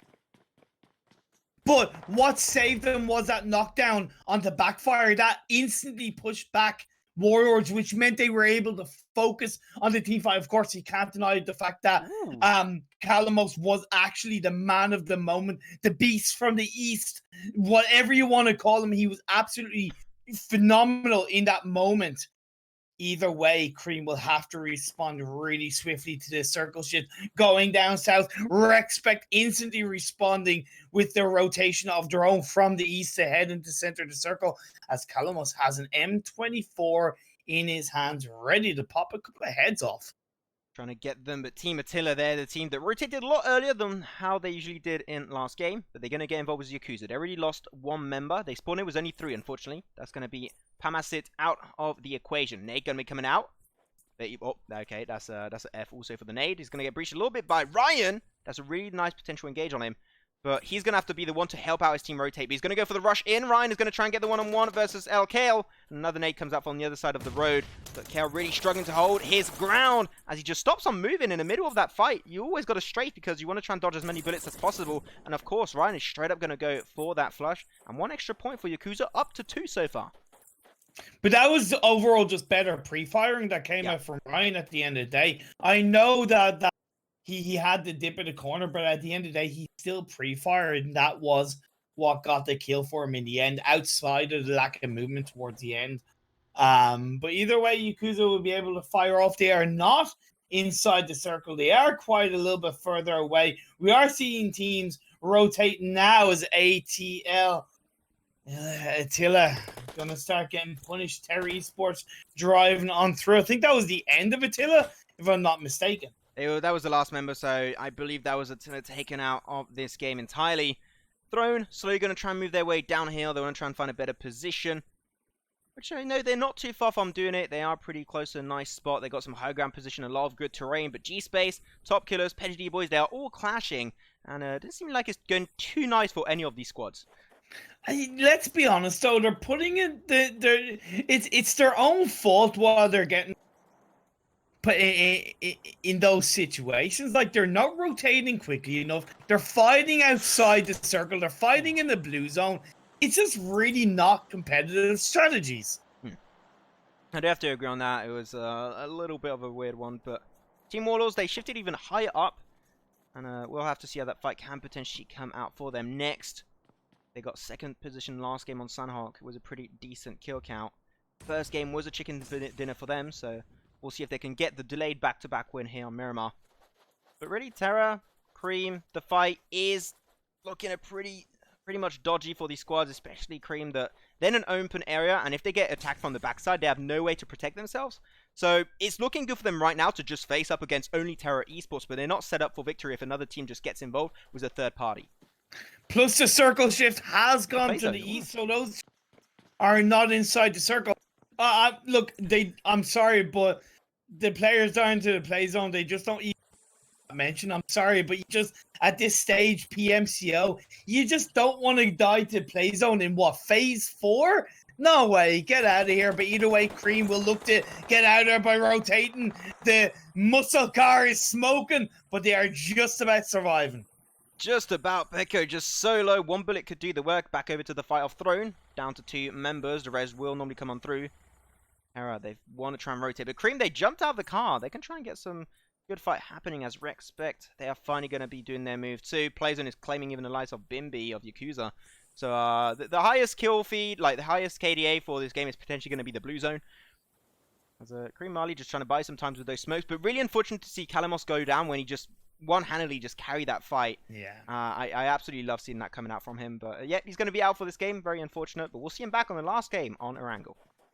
Warlords have gotten a high ground center position. Spread out really nicely. REXPECT have done some absolutely fantastic rotations. Up until this point, they were 2-2 split. Now they're joining together, and all the while Team Dope looking for the final 2 members of Cream. And Cream go out in 13th place. Yeah, that's unfortunate for them after such a good amount of games so far. They will be losing it. After the cushion we were talking about in the standings, right, Imperium, that's going to help them on this 3rd game. So still not losing too much, and they got a decent amount of points along the way. Now Terra, still 4 members strong. I said it, Terra, earlier. They are a team that I really enjoy, and they had a really nice rotation point from San Martin, so they just had to keep on shifting down south. Pretty straightforward for them, and they got 3 kills along the way. As a B2B, they're a team that have somewhat of a high, well, somewhat. They got a high ground position with a 2-2 split. And they lost Addis. But what's the great thing about 2-2 split, if you guys do not know, is that if you have one member get knocked away, your member which is joining you in your 2-2 split can get the rest on through. That is why you want to do a 2-2 split. Team that definitely want to highlight is Red Team. They're on their own, down the southeast. Nobody really around them. They're inside the circle on the edge. It's not super high ground, but it's still a good spot that they can really take advantage of and allow the teams around them to take each other out. Bazzy and Nicey trading shots. I'm scared for throwing there. They might actually get sandwiched up between these two teams that are so far fighting each other. We'll have to see. They'll try and take it a little bit slower. B2B though, they get a crate. I'm not sure what was in the crate. If there's an Orm, that could be absolute poggers. An Orm at this stage on Miramar would be still great, even though his phase 4 is still a little bit delayed. But Orm is still an absolute amazing weapon to have. Even though they're not like any standout snipers on B2B LMT, but still is great to have. But standout fight is going to be between Arson and Wasson. And Wasson will be, unfortunately, picking out the short end of the straw. And that's going to be Arson picking up one extra frag for his team.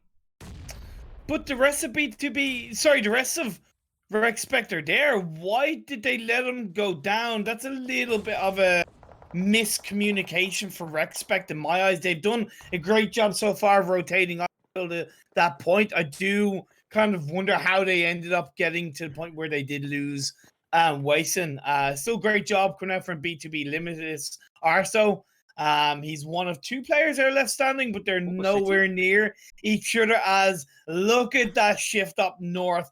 Los Leones is just about on the north 50% of that circle. What a crazy Miramar game. So that means we've got 1, 2, 3, 4, 5, 6, 7, 8 teams potentially having to shift from all sides of the map back in circle. We only have 3 teams in there. That's going to be Top Killers, Next, and also Team Warlords. Team Warlords are a little bit split. Dale and Sans should be joining up pretty soon. But PedjaDBoy on the east, the beast of the east you were talking about earlier, they're going to be moving on through really quickly, being very reactive because unfortunately at this point in time, space is extremely limited for these teams. You have to pull the trigger early or you're going to get gatekeeps from any kind of location in the area of Los Leones.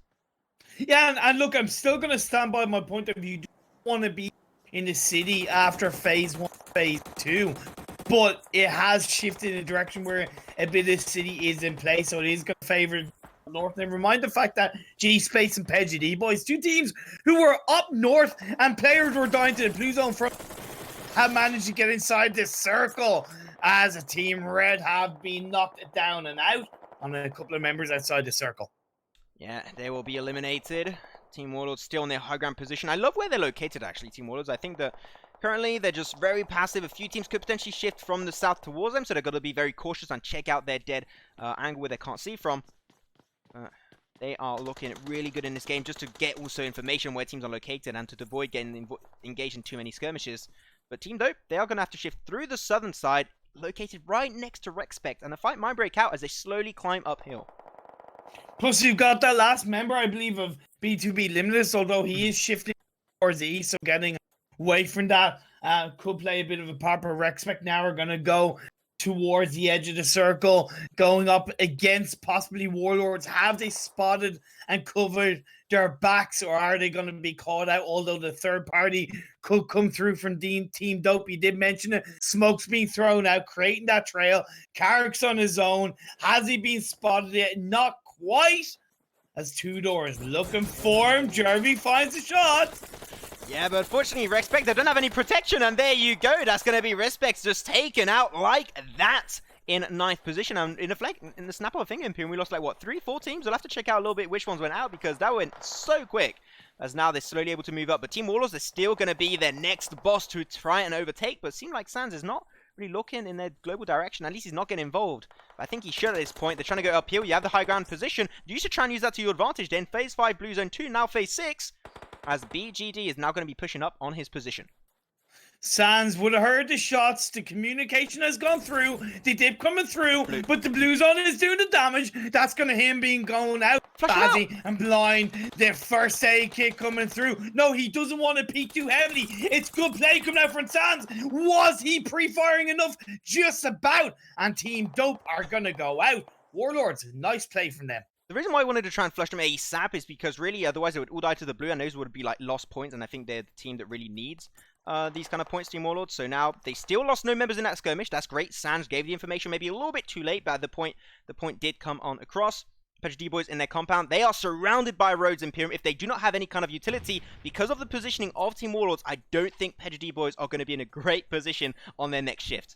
Oh man, all these teams are really not in best positions, to be perfectly honest, other than the teams that are in. But even then, it's still not looking the best. Nobody is looking super confident for now. PedjaDBoy is going for that rotation. Broccoli gets knocked down by backfire of Warlords. Warlords are probably a team that, if you're gonna call a team looking really strong, it is them. But nice rotation from PedjaDBoy. Gonna take down one, take down two, but Top Killers too well prepared. That's gonna be PedjaDBoys out in 7th. I gotta say, I'm impressed that PedjaDBoys made it through that far, actually, because they did have a buggy, which I was not expecting, but now Team Warlords, Dale is looking on the compound for way too long. He's maybe expecting just a one-man army just left behind, but unfortunately, as they got flushed away, should maybe expect it. Nobody has done that vicinity. There's now a nice headshot from Backfire on Janata. Terra Esports, they are getting involved slowly in the southern side with this team number 8, Team Warlords, and they're gonna have to go downhill potentially soon if it shifts up north, but this is not quite a city finish, which I'm a little bit sad about, but it's good for the teams. But Max, look at this. 6 teams left, and next are still in this game as a full squad. Consistency, consistency, consistency. I don't know how many kills they've got, but look at B2B all inside a small area. Grenades being thrown. Top Killer's dancing around. He naded himself. You don't know what's going on. It's crazy. He naded himself. What was that? Oh my god. Now they're going to try and go for the res. At least they still have the smokes for this late game. They didn't have to use them prior because they were in a compound. They were safe. No need to use up that utility. And now, still getting really close. It's going to be Terra and Team Warlords. They still haven't broke out because it's just on that side of the mountain. And they are pretty safe from each other. But I'm really scared for Team Warlords. But now the thing is that they're safe from the teams in the north because they're actually all kind of fighting out each other. And it's like a cold war between the north and the south of this game. It sounds like a party of Game of Thrones. Yeah, exactly. But it's a fact that Terror are able to hug the side of the mountain to the point where Warlords can't access them. And it actually has gone in the favor of both Warlords and Terror. So Warlords can just roughly stay where they are, stay in the high ground. The likes of Next, Top Killers, and B2B have to go across the road, and that's where the smokes are going to come into play. Next, they haven't used too many, so that could work in their favor. As Sans with the suppressed M4 trying to find the members of B2B. This is the moment if you had a rocket launcher, Team Warlords would be like, so many kills to go for, but it doesn't exist in this game yet. We'll see. Team Warlords, Sans gonna try and move on forward, potentially try and get some third man party and try and steal some kills away, but Chucky is doing some work. Was that Org? But though the steals are coming out, Team Warlords are just praying. They've been the vultures of this Miramar game Imperium. But that's a great nade coming out. Gets a little bit more take damage. But Team Warlords, they really focus on getting rid of Terra Esports on the lower side, but still they're holding it strong. Now all the teams are going to be shifting through, and this is just a great opportunity. They're just going to open up their net, and this is fishing time for Team Warlords as they got fought back so well by B2B. Top Killers did go out. They tried to rotate, but they did go down. Now we're down to... Now we're down to Terror.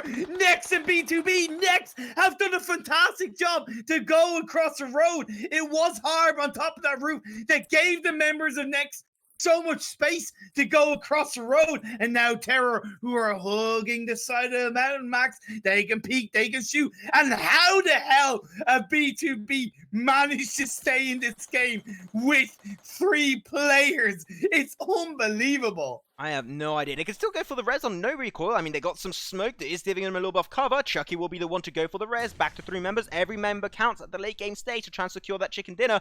Now down to top 3 teams. Seemed like a minute ago where we still had like 9. But now it's going to be only Next, B2B, and also Terra Esports, as you did say, hugging that side of the mountain and just really controlling. They're waiting for the war to break out between B2B and Next. They don't have to do anything, but that will be coming out. The blue zone is claiming 2 lives of B2B and maybe even a third. And that normally will, that is indeed the end of B2B. Dying out to the blue, but they are not giving points away, which is a great playstyle, especially knowing that Terra and Next, they're doing so good in the standings. This is really smart from them. Okay, so you're gonna see this next phase pop up.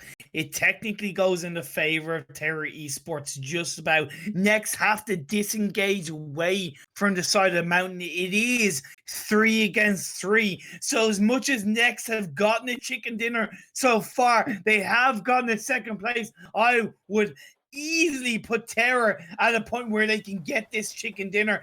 Harb dancing around the smokes, looking for Spectre. Spectre is peeking up, trying to hear for every single sound as the Molotov goes out. Great communication and coordination from Terror.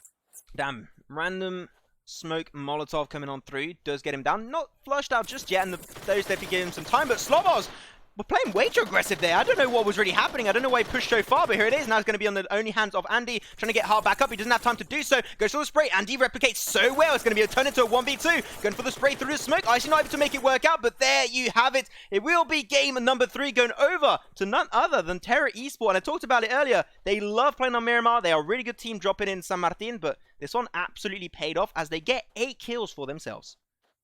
Man, what a game from Terra. But next, second position. Once again, second place. That's a first place, a second place, and a second place. Honestly, blowing my mind. Like, I'm cracking a huge smile at how well they're doing. Yes, only 5 kills, but when you're talking about claiming those points, pushing the teams around them back, keeping on top of that golden first place spot, damn, they're doing a damn fine job of it. Then B2B in third place with 2 kills. How the hell did they sustain themselves so much when they had all the teams around them, especially top killers? And either way, they did exactly what they needed to do to get in third place. Yeah, they did that. Also, if some people maybe on the stream like, why did they die to the Blues and they didn't fight? It's also to deny points away. I did mention it a few minutes ago, but it's just a way to not give them weight, especially once again, Terra next. They are just so high in the standing. They're just flying above all the other teams. So I think that was a pretty smart play from them. B2B, they had a little bit of a hard time. They got a few nice frags. I think it was on actually, who was it? It was actually Team Warlords. They actually denied their position away, so I got to say great job from them. But there you go. That's going to be our Miramar game, and it did not disappoint Imperium. That was the most, for me at least, the most enjoyable game of the day, and that was absolutely insane. Yeah, and a team I do want to highlight is Warlords, Team Warlords. I'm really happy that they got 4th place. Not just that, but they did have a really nice amount of kills. 8 kills in total. 4th place. It was the kind of result that they needed going into this third game, because in the placement points alone, they were in 7th place with 15 points. So they've probably got the same amount of points in one game as they had in the 2 previous games together. And that's a really good sign for them. It's going to help perk them up on the top half of the standings. And like I said, you lay the foundations now, so you're not under too much pressure in the last couple of games of the group stage. But there you have it. That's going to be our only Miramar game of the day. We'll have another one tomorrow. So if you guys like some Miramar sweaty action, we'll be back with Group C versus Group D, and it'll be absolutely amazing again. But I gotta say, the teams are dominating. They are destroying it, and I'm really so happy to see Next really standing out, because in the in the scrims they were doing, they were being consistent. They're not being like top tier, like top 3 all the time, consistent, right? And I've got to say that was a big surprise to me. And they were maybe a team that were just like playing it low during the scrim sessions, but like now there's actual PMCO. They are looking for blood, and they are ready to shred your team down to the ground, and they're doing it well and in style. So great job from Next. As next game Imperium is going to be back on Erangel, where Next got themselves their first chicken dinner, and they'll maybe try and get themselves another chicken dinner on Erangel to be the kings of that map. Yeah, and just but quickly before we kind of go to break, one thing that I'm really impressed with Next is the fact that they've gotten strong results on 3 different maps. Which, even though I mentioned about Erangel being played 50% of the time, when you're able to get a chicken dinner and 2 second place results on 3 separate maps, that shows how strong, confident, and competent you are as a team. I know it's only day 1, but I really cannot express how impressed I am with the Next team. Anyways, with that said, Imperium and myself will be going for a very short break. We'll be back in just around 10 minutes, so please do stay tuned. We'll be back for the final game of the day to close up this Group A versus Group B confrontation. And Erangel is always going to be a really good way to close up today's chapter. We'll be back soon. Don't move off that seat, and we'll be back for game number 4.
Hello and welcome back, ladies and gentlemen, and we're ready to jump into the final game of the day. The first three games, Erangel, Sanhok, Miramar, were absolutely action-packed. I think we couldn't ask for a better opening day for the PMCO for the European region here in 2020 Spring Split. Of course, we're going to be closing today's chapter up with some Erangel gameplay that was taken game number 1 by Terra Esports, by Next. We'll have to see if they want to remain the kings of Erangel for this final game. Imperium, how's it going for the final game? Man, yeah, I don't think I could in terms of the start of these games. Really, it's been impressively good showing from some of these teams, especially when we compare to scrims and how they were kind of looking. I know scrims is like an asterisk of not a true competitive setting, which is fair. But Next up on top of the mountain, 74 points in 3 games. That is just under 25 points per game. That's an increase in average points per game compared to game 2. Terra Esports climbing into second with 51 points, and Cream in third with 43 points. Nothing to be, nothing to say no about that from them overall. And then Team Dope in fourth with 38 points. You know what? Team Dope is actually, after they did get a really good game on Sanhok a little bit earlier on the broadcast, Team Dope, they are the team that, like, on the first game and the third game, they were, like, in the shadows, not doing too much, but they were getting points, they were getting kills. Well, not too many kills, they got, like, only 14 compared to, like, 24 positioning points. It's still a really great game from them, but they're just, they're just in their nice position. They're just being consistent, and at the end of the day, you don't have to aim for, like, top 1, top 2, top 3, because that won't get you to, like, the semi-finals. Just got to get in like the nice ballpark of halfway up there, and yeah, Team Dope is doing exactly that, and they are just feeling very comfortable throughout these games. And then Warlords, like, they jumped up to 5th overall, 31.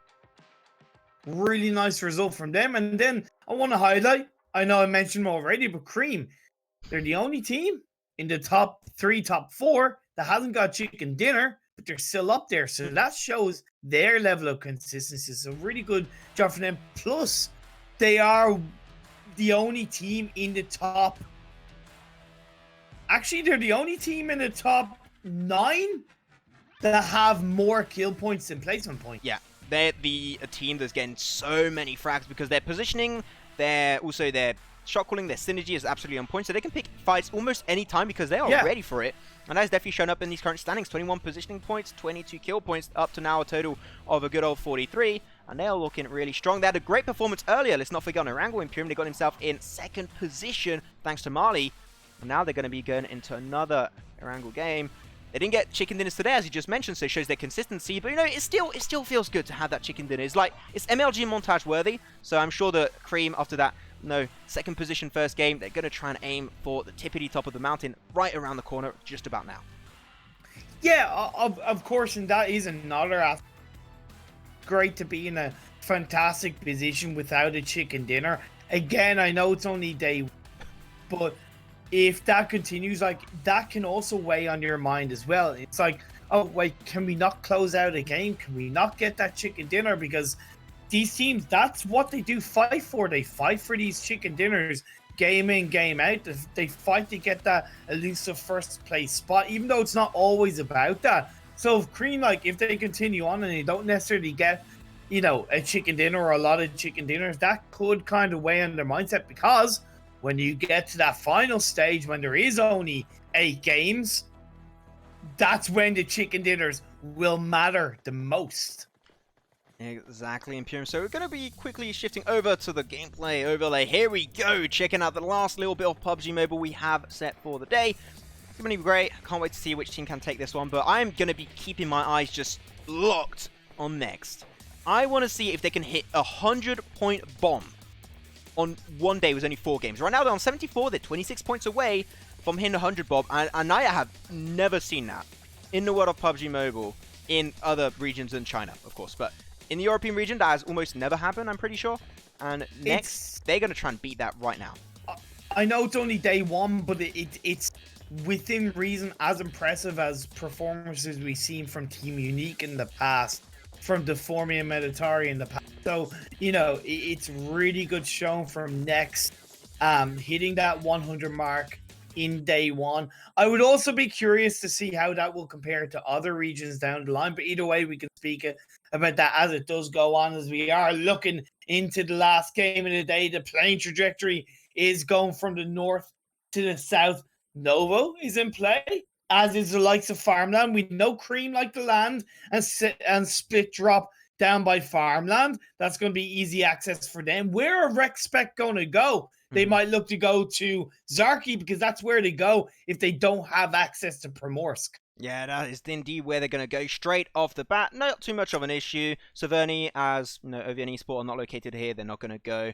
Well, OVN are not here, so nobody going to be in Severny, of course. But here, this playing path, pretty hard for the teams who like to drop in Primorsk, as you just mentioned. So REXPECT, they're going to have to go for the second drop position. They could have also aimed for the eastern coastline, like Kameshki, Lepovka, Milta Power. As you know, Elevate are not in this lobby, so that should be open for the taking.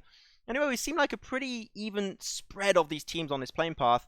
And I'm hoping to not see as many early game team fights you saw in game number 1, because you saw a few teams die out like in phase 1/phase 2, which is normally something that should not happen too much. But look at that stack of teams dropping on the like second half of this playing path, and might get a little bit tricky in the south. It might get a little bit tricky in the south indeed. Attila heading for the middle island. B2B also going to Novo. The circle has shifted to the far west now. Max, that is going to be impactful for some of these teams. Not too many, but it is going to be impactful for some. Because of the fact that the playing trajectory was on the far east and the phase 1 circle is on the far west, it is going to provide some harsh rotations for some of these teams. Well, two teams that are going to be pretty sad, I think, about this is going to be mainly REXPECT and Team Dope. They love dropping over there normally, and they're like, oh, we're going to have to walk over there or like drive over there. And we could have just set up camp already early, but because of the playing path, it does deny that away. But that's going to be PedjaDBoy. Mamula knocked away, and Mamula is a great player for PedjaDBoys. And losing him right off the bat in the start of this game of Erangel is definitely not a good way to get things kicked off. It's really not indeed. PedjaDBoy's not having a good start to this tournament so far. Herb is inside that building. Zark does rotate around. A grenade is going to be thrown out. Max, is that going to be a Kobe? If that connects, that would be great. Oh, it comes up through, but actually doesn't do anything to Herb, surprisingly enough. But still, I got to say, the attempt from Zark was definitely on point. Foshin Wolves was the M16. He's got no scope on that, so it will be a lot harder to control your recoil. But he's still going to go for it. Give it a shot. Try and get any down, but it will not have any effect at this point in time. I feel like playing Pokemon right now. Okay, fair enough. It has no effect, no? Okay, it's only me? Okay, yeah. Oh, okay, that definitely did rings a right bell, by, right? to be honest. You could say that's Swift right by him over my head. But either way, and Top Killer still engaging onto each other. Herbs is knocked down, so the engagement will come through, but the members of PedjaDBoys are across the road, so they could catch out one or two members of Top Killers. Either way, it's still going to be a hard job. If I was PedjaDBoys, Max, disengage. Yeah. It's not worth it. We saw them do it in Miramar. We've seen them do it before. There's no point in engaging early on. Hell, it's not even going for the revive. Just you can disengage on the coastline, get a vehicle by the Bridge of Military Island, and get the hell out of there. I think he's going to try and go for the flash. Trying to get some summation fire. That's going to be Ares trying to help out, but unfortunately maybe not to any avail. No, he's able to cross. Why did Herbs cross the road to get rezzed? There you go. And he makes it. He's still bleeding out very slowly. And then on the other hand, Top Killers was probably a little bit too passive in that play. You saw the smokes going out. You want to try and confirm that kill. You know there's a high chance either the knockdown player or somebody from the opposing team is going to be heading in that direction. There is no way that that revive should have gone through successfully. Yeah, that was though a very useful smoke coming out from Ares. Herbs is back on his feet. And also their positioning where their res is from is actually great because they're right behind a wall, a road straight up in front of them. They can't get harassed off too many positions, except maybe the rooftops if they're a little bit out of position, but they were not. And they got the nice, easiest position to pull off that res on Herbs off and really denying the push from Top Killers. So now Top Killers, they're a little bit cautious. And the few nades could be great. They know where Ares and Herbs are currently located. Wolf still on a high ground position trying to be useful as like a scout for his team. But I think that maybe this would be a lot more interesting for him to start joining his team in the midst of all of this fighting.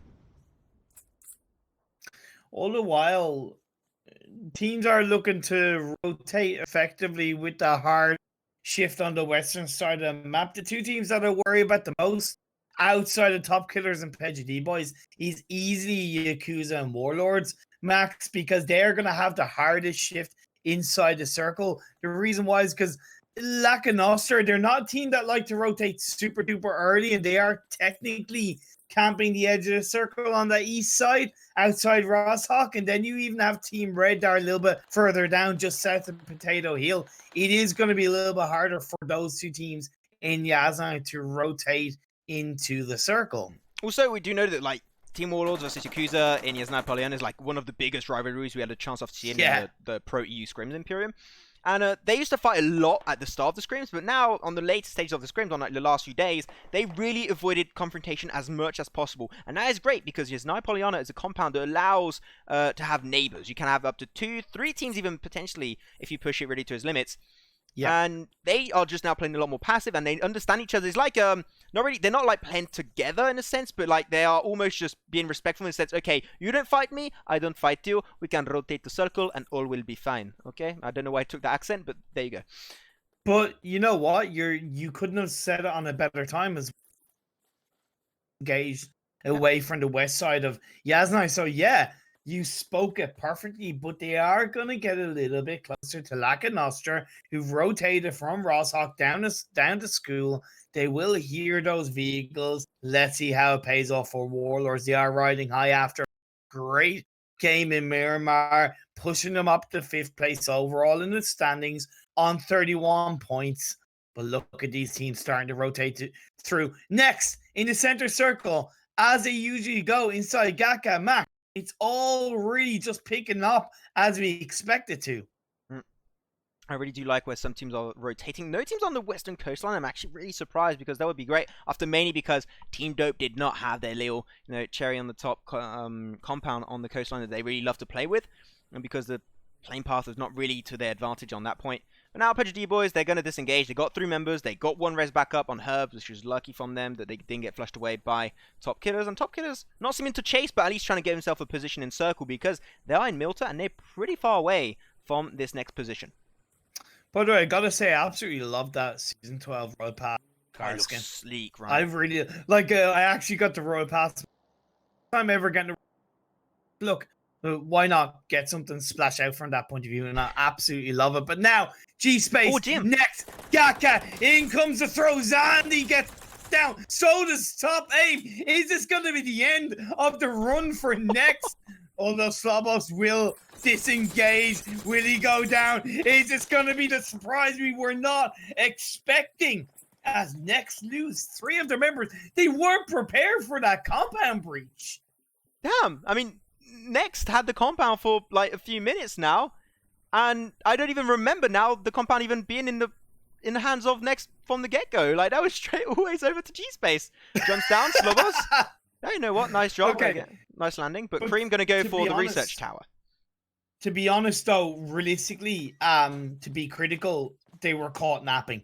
When you see that circle shift in their direction and the fact that the plane trajectory was on the east, it was only a matter of time before somebody, 1, 2, 3 teams got very close to their location. Yes, it happened to be a team literally breaching the compound, but this is where the center of the circle matters. And next, we're in that center of the circle position. They should have been prepared to defend it. But we see the phase 2. It has centralized quite nicely away from the water. It's still quite nicely on the kind of east side of where it was in phase 1. So nothing too crazy is going to be required by most of these teams to get into the circle.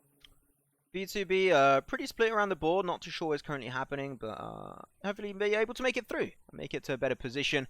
LAKONOSTRA, they're finally on the move. They got 3rd position on Erangel on game number 1. Unfortunately, got scouted out a little bit early by Next, which they weren't really expecting, but they are having another shot for the chicken dinner, try and take back what was rightfully theirs from the start.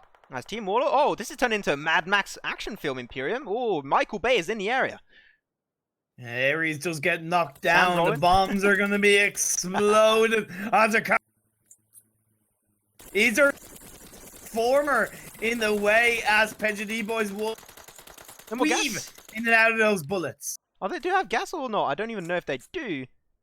I think they have gas here. They just stopping just to try and focus on the shots. As Herbs is going to be in one building and Wolves is going to be in the other. Not PedjaDBoys on the rotation, getting caught out by Warlords. PedjaDBoys, they've gotten away from top killers, but now will they get away from Warlords? Sans, so low in health, down to 5, just about gets him knocked down. That sounded like an MG49, I'm not going to lie, from the side of PedjaDBoys, so we'll have to see if that was actually the case, if it was that kind of weapon. Fortunately, that's going to be Wolves bleeding to his doom. It will be picked up, that'll be an extra point for them. But now they actually split. Herbs in his own compound should be fine. Team Warlords could kind of threaten a push, so which is great here is actually these three teams are like denying each other from engaging and committing for a fight. So actually they're not like aggressing each other, but also helping out each other, because if one team pushes, you're not denied by one team, but potentially two. So this should not go too far for now. Maybe a few Battle of Nox, try and use up the utility, use up also the meds of your enemies. That could be a really good way of doing it. But Herbs, as the last member of PedjaDBoys, is going like, okay, I don't want to get in this 3-team squad engagement, and I'm going to get the hell out of this position, because he knows he can't take it head on. It's still going to be tough for him to disengage completely, but we are seeing the teams rotate. Attila getting on the high ground. We do see, of course, top killers rotating down the south side past Ferry Pier, being avoided by the likes of Yakuza, who are getting into that area where I recommended REXPECT lock onto in the first Erangel game. It is high ground, it is a little bit out in the you're able to protect yourself highly as JW in the US managed to just weave in and out of the shots coming out from Attila.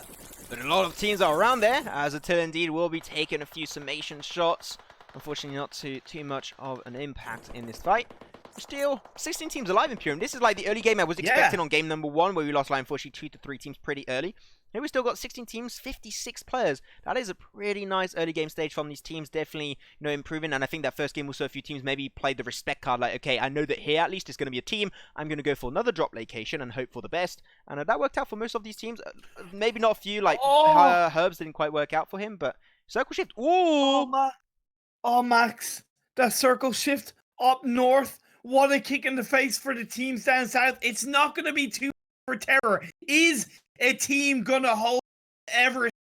Bold move, but it could pay off. All the while, you do have the few compounds that are just north of REXPECT. They had gone into the fields just outside hospital, but now they have a nice swift rotation, and they are going to get on top of Everest. Will they become the kings of the mountain? Everest, I would like to see a tippity top of the mountain kind of action coming up. We'll see how it goes. Anyways, right now, all teams are trying to get their shift. All the teams rotating down south. I'm actually going to show you guys on a mini-map, because that is actually really worthwhile to see. There are so many teams in the same area in Pyram, and I do not know how we haven't lost a team yet. We still got 16, 56 players. Nobody has died for the past minute at this stage, which I absolutely do not understand. But now all the teams trying to find a nice position in the northern side. Terra, as they did drop in George Paul, they got a nice easy entry point.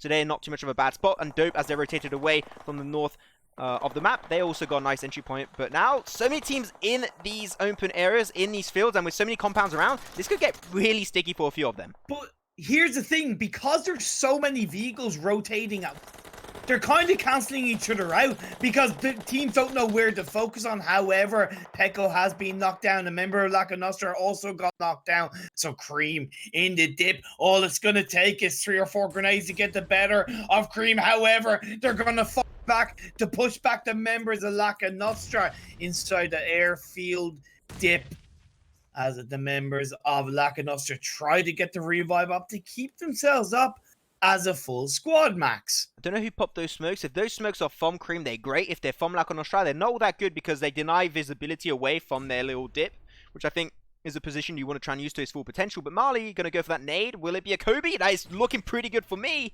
but unfortunately will not be doing too much. But they're trying their best, just trying to chuck them over the road. But they're using a lot of utility, and it worked out. Those nades were so valuable in game number 1, right, Imperium? I find it a little bit weird that they're using so many to no avail on this engagement versus LAKONOSTRA. Okay, so Terror, Everest. Everest is very hard to hold on to. to really spread yourself nicely. Otherwise, a team or two can go either side and push you out. But still a great spot for Terra Esports. REXPECT actually deciding to go on the compound just down the hill from Everest. And that's also a really good spot. There's also the compounds to the east of where REXPECT are that can be occupied. But let's see how it pays off with LAKONOSTRA in that smoke and US. That's a bit of a risky play if you stay in that vehicle. Now, any compound you have under your control, do not give it over to any circumstance. Because if you lose it, well, you're going to be in the fields, which is the case of like LAKONOSTRA. They were in the fields a few minutes ago, and they were like, okay, now we've got to find a compound. There's one right behind us. Cool. Cool beans. Let's go and take it over. Yeah, Terra now, the circle shift once again in favor of Terra. They can just hold it up. They're not going to get breached from the north. They're not going to be breached also from the east, the south. Maybe a little bit open to like Yakuza, to REXPECT. But REXPECT, they got compounds. I'm pretty sure they're not going to go for it. But Herb's in the open area of fields of Gatka, surrounded by B2B, by Nex, also top killers. Yep. He is in a pretty scary situation. But he's still going to try and go for it because he's got nothing to lose right now. It's just so hard for the teams that are down the south, even to the southwest. Oh, Herbs is down. Team Dope is probably the only team that are really in a very nice position to rotate into circle, but it's still not easy as we are losing a member or two to the blue zone, unfortunately. Scream. Okay, I'm going to give that an 8.5 out of 10. Yeah. I think we should call like our segment of like, you know, judging car figures. Like we should have a little name for that, like a little segment. Like the, what could we call it, Imperium? Like a nice car segment. I don't know. Let's brainstorm. We'll think about it. Yeah. Yeah. Okay, so we have only lost one team. That's PedjaDBoy. So we still have 15 teams and 52 players up. It's Ryan from Yakuza. I kind of feel that you're kind of peeking that window a little bit too much. We'll get it. But B2B are yet to really spot those shots coming out because they are focusing on top killers. Yeah, Ryan, that hit rate is definitely not high up there, but it's fine. They got the compound. They can allow themselves to just take a few shots and try and use up the utility. The nice spray coming out, actually, will put a good amount of pressure on top killers. They are definitely struggling, and here it is. Arso going to be breaching on through to get the fight. They're all solo. One fancy spray of Arso could do the work. Here it is. Gets PUBGMOBILE down. He's going to change his focus over to Nini. He does not make it work out. Surprisingly enough, that spray. And Nini being solo. Oh, that is illegal. Honestly, that was still really bad play from B2B. If you're going to go in for that Breach as a team, yeah. Look, they're going for it now, but why didn't they do that straight away as a full squad? Wipe it out, but Gaka is home to 3 teams on the edge of the circle. This is crazy, as we're going to see these players and teams drop by second by second, as XR top killers gonna get knocked down. That's gonna be the end of top killers. B2B Limitless trying to rack up as many kills as they can because it's only gonna get harder from here. Now 3 teams in this compound. G-Space, they took it over from Next a little bit earlier in this game. Now they still have 4 members. They're a little bit split, a 2-2 split, which I think is good to defend these kind of compounds in the open fields of Gatka. And Twist on the rooftop, this could actually turn Assassin's Creed-like in a few seconds if he plays this one well. Playing with the M4, he sees a member. He hasn't got scattered out, but misses the spray there, unfortunately. He gave his position away. Now he's got to be very cautious. But the team that was right behind him, they died out. So he should just focus on this eastern side location of the compound.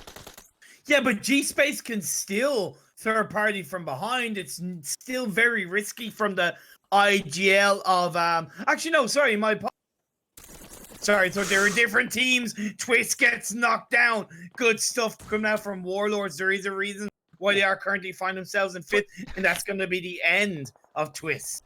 Yeah, Twist unfortunately naded himself because he was trying to chuck it over to Team Warlords, but that means he, in a way, denies it away. That's not too bad. But because he was getting knocked away when he had the nade in his hand, that's not going to work out. The spray aim comes on through. We didn't get anything out of it. So many smokes getting popped off there. And the circle shifts going once again in the northern section, a little bit more to the east. These 2 teams are going to be in a really bad spot because they got surrounded by fields. And they're going to have to shift, being very cautious of that next rotation. Team Dope, Cream Esports have gotten the gods on their side. They are inside this very... For Terra Esports to have to rotate down from that mountainside. Let's see if they do execute as G-Space and Warlords still going up against each other. The free fire did not pay off for Dale. Don't go for the engagement on your own.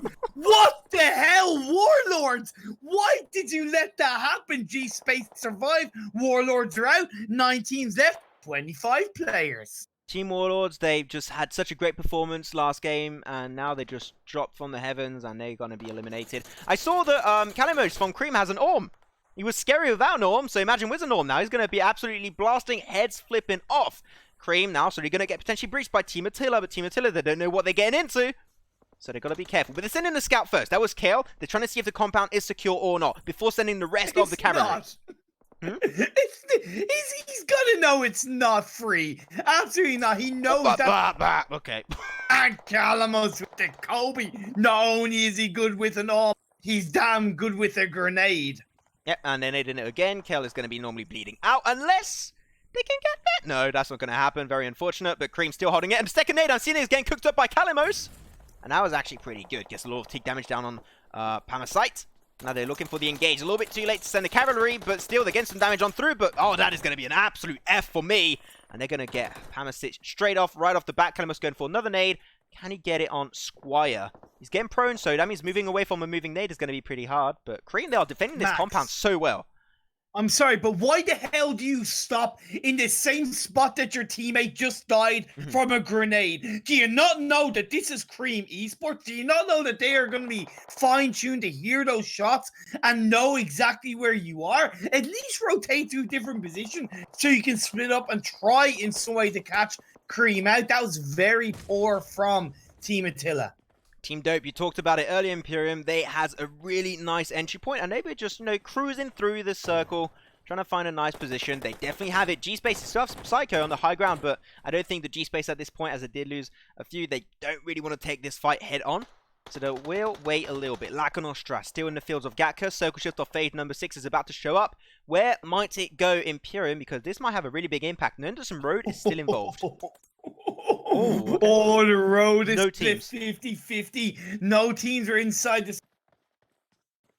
Thing for Cream is that there is a bit of a dip that they can spread themselves apart a little bit, but they've got to get rid of Team Dope and G-Space on the east side, as well as LAKONOSTRA, who are proning down outside of the circle.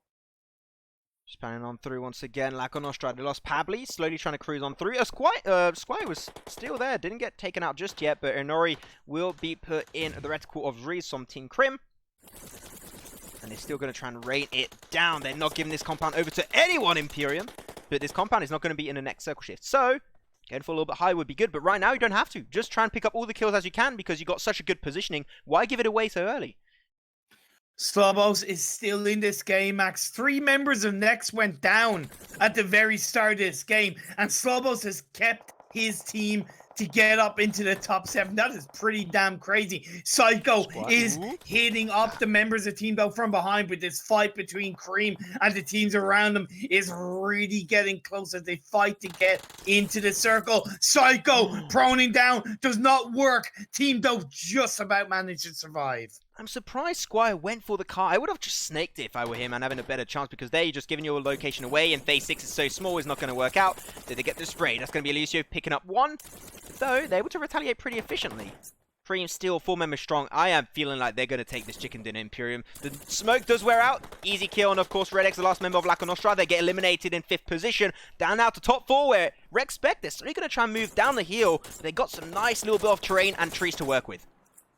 Yeah, so they've done their good job. They're still a full squad overall, although not B2 has been knocked down. Slobos from Next could be a thorn in the side for the side of REXPECT, and then you still have Team Dope, which could come in and punish Cream. But I feel like as much as Cream aren't spread out too heavily, they have a lot of ideas on where everybody is located in this remaining circle. They are very finely tuned to what is going on, but you can't deny what Jervy from REXPECT can do with this bolt action.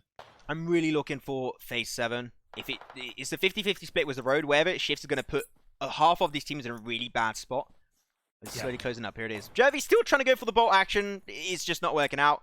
A very unfortunate. Cream, they're peeking so quickly, they didn't have an opportunity. We do have a crate that comes out and actually a pretty nice central position. It might be useful for mainly Cream or Team Dope as they try to shift. But actually it's going to be shifting not up or not down. It's actually going to be shifting more focused on the east, a little bit high up north, of course. But this might actually be still good for Team Dope, but Cream is in the worst situation right now.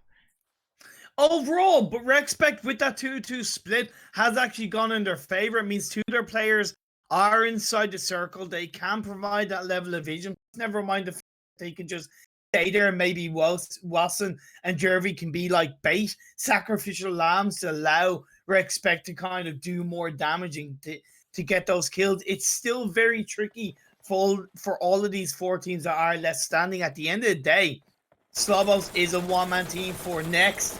You two members of Team Dope, the rotation coming out, although Bazzi down a member of REXPECT. All it will take is a strongly fine worded grenade by Next to get the kill onto the members of REXPECT. But Tudor going in on the US? They're just trying to move it forward, just giving some protection. Okay. Would be maybe good to explode it.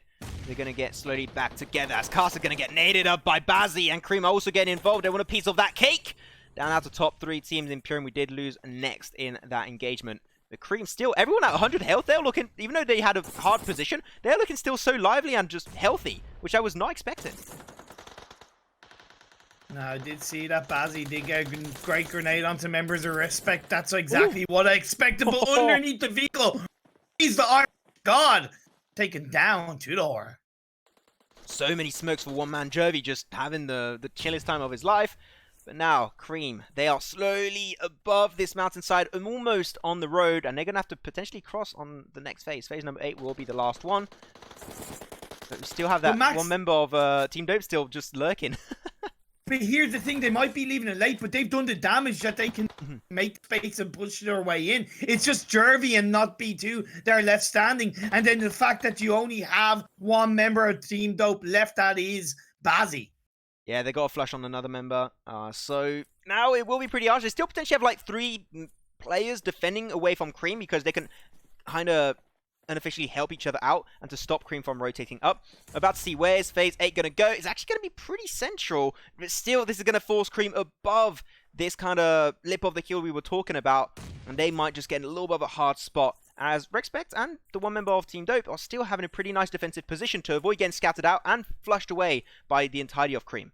No, this is definitely an advantage of of Cream, because the REXPECT and Dope, they have to go downhill. And even if you're prone down, it still goes against you. Never mind the fact that at the end of the day, Cream are a full squad. So they have all the advantage in the world to get this chicken dinner. Could they get their first chicken dinner of the PMCO EU Spring Split? Could they be putting themselves up into the top 2 potentially? Of course, it is in the palm of their hands at this stage of the game, Max. This is why keeping your smokes until the late game is so valuable. That is the only reason why they were able to cross that section. Now they have a 2-2 split. 2 members on the northern side of the road, 2 members on the southern side of the road. They're trying to split up in different baskets, which I think is a great play, but still, they are taking it extremely passive, and Cream not quite able to scout out Jervy or not B2. And we're taking their time, but now Cream, they're finally going to be focusing an extra 3rd member over, leaving just 1 on the backside, which I think is also still a great feat to achieve, to have still that 1 member as a backup plan. But now it's going to be just a game of potentially snaking, just like game number 1, Imperium. Yeah, the snakes have come out St. Patrick's Day in the world of Reeves. Is he going to be driving this out of Ireland?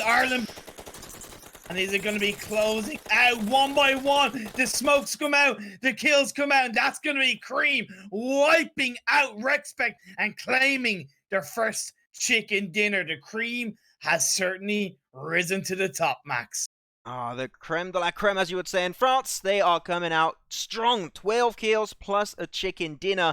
They are actually slowly catching up on Next. So Next, unfortunately, they're not going to hit the 100 bomb on their first day. A little bit unfortunate there, but still, they hit 75 now. Where's that few extra positioning points? So great job on them. But Cream, I got to say, those smokes saved their butts. They were able to move on forward, send a few members. They kept, I think it was Reeves on the other side of the mountain, just to help as like a kind of also positioning information, just try and give details to his team. So I loved how they played that one, and Cream just, once again, their synergy. Like, compared to Team Warlords, they died out 1 by 1 to GSMC. Here, they just pushed on as an absolute squad and just obliterated everyone at the exact same time. And the proof is that the game ended the moment they engaged.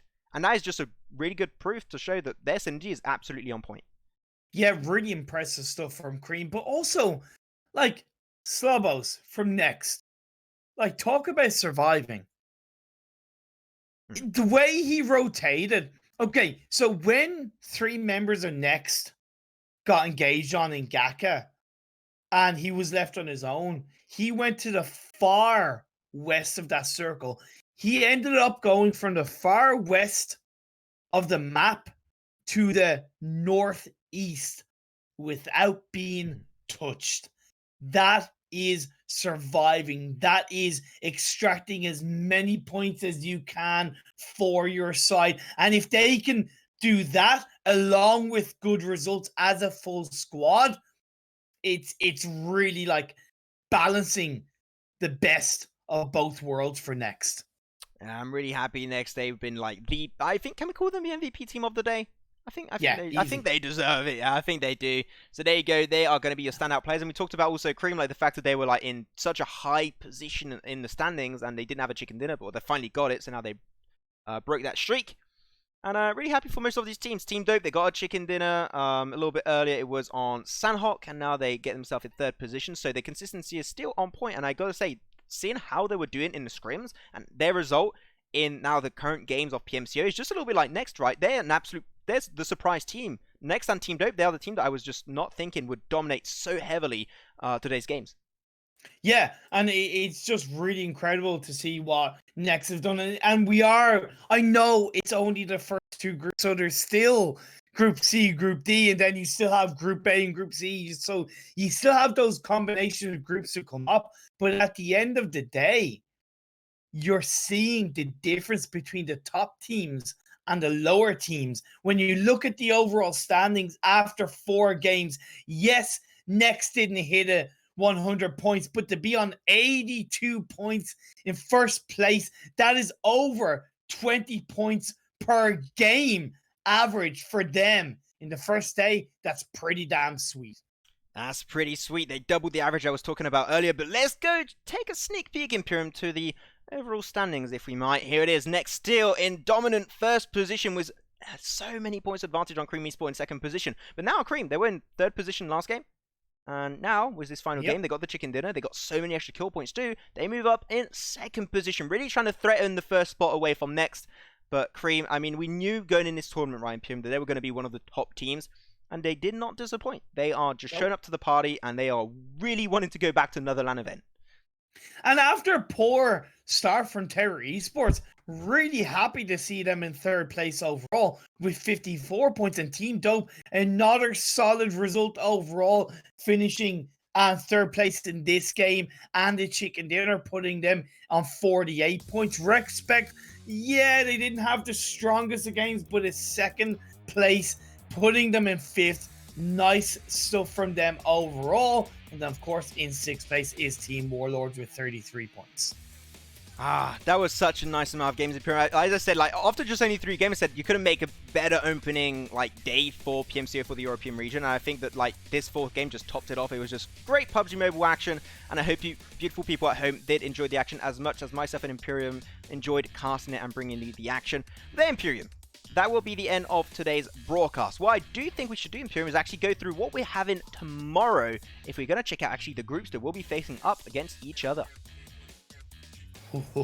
Group C and Group D. This is where I feel it's going to get pretty damn spicy, Max. You have a lot of strong teams. You have the likes of Elevate. You have the Red Reserve. You have multiple strong teams that are ready to jump out of the gate with strong results. Are we going to see one of those teams pull off a Next? Are we going to see one of these teams disappoint heavily and get a bad start? All I know is that I'm really damn excited about it. I think the top, like the trio that most of these people at home are watching and aiming to see achieve a really good amount of performance throughout this game is going to be, of course, we already saw Cream. They put off a really good game, but it's also going to be Red Reserve and Elevate. During the streams, I said one day, they even clipped and put on their Twitter. That was really funny. But I said that 2 teams during the scrims that I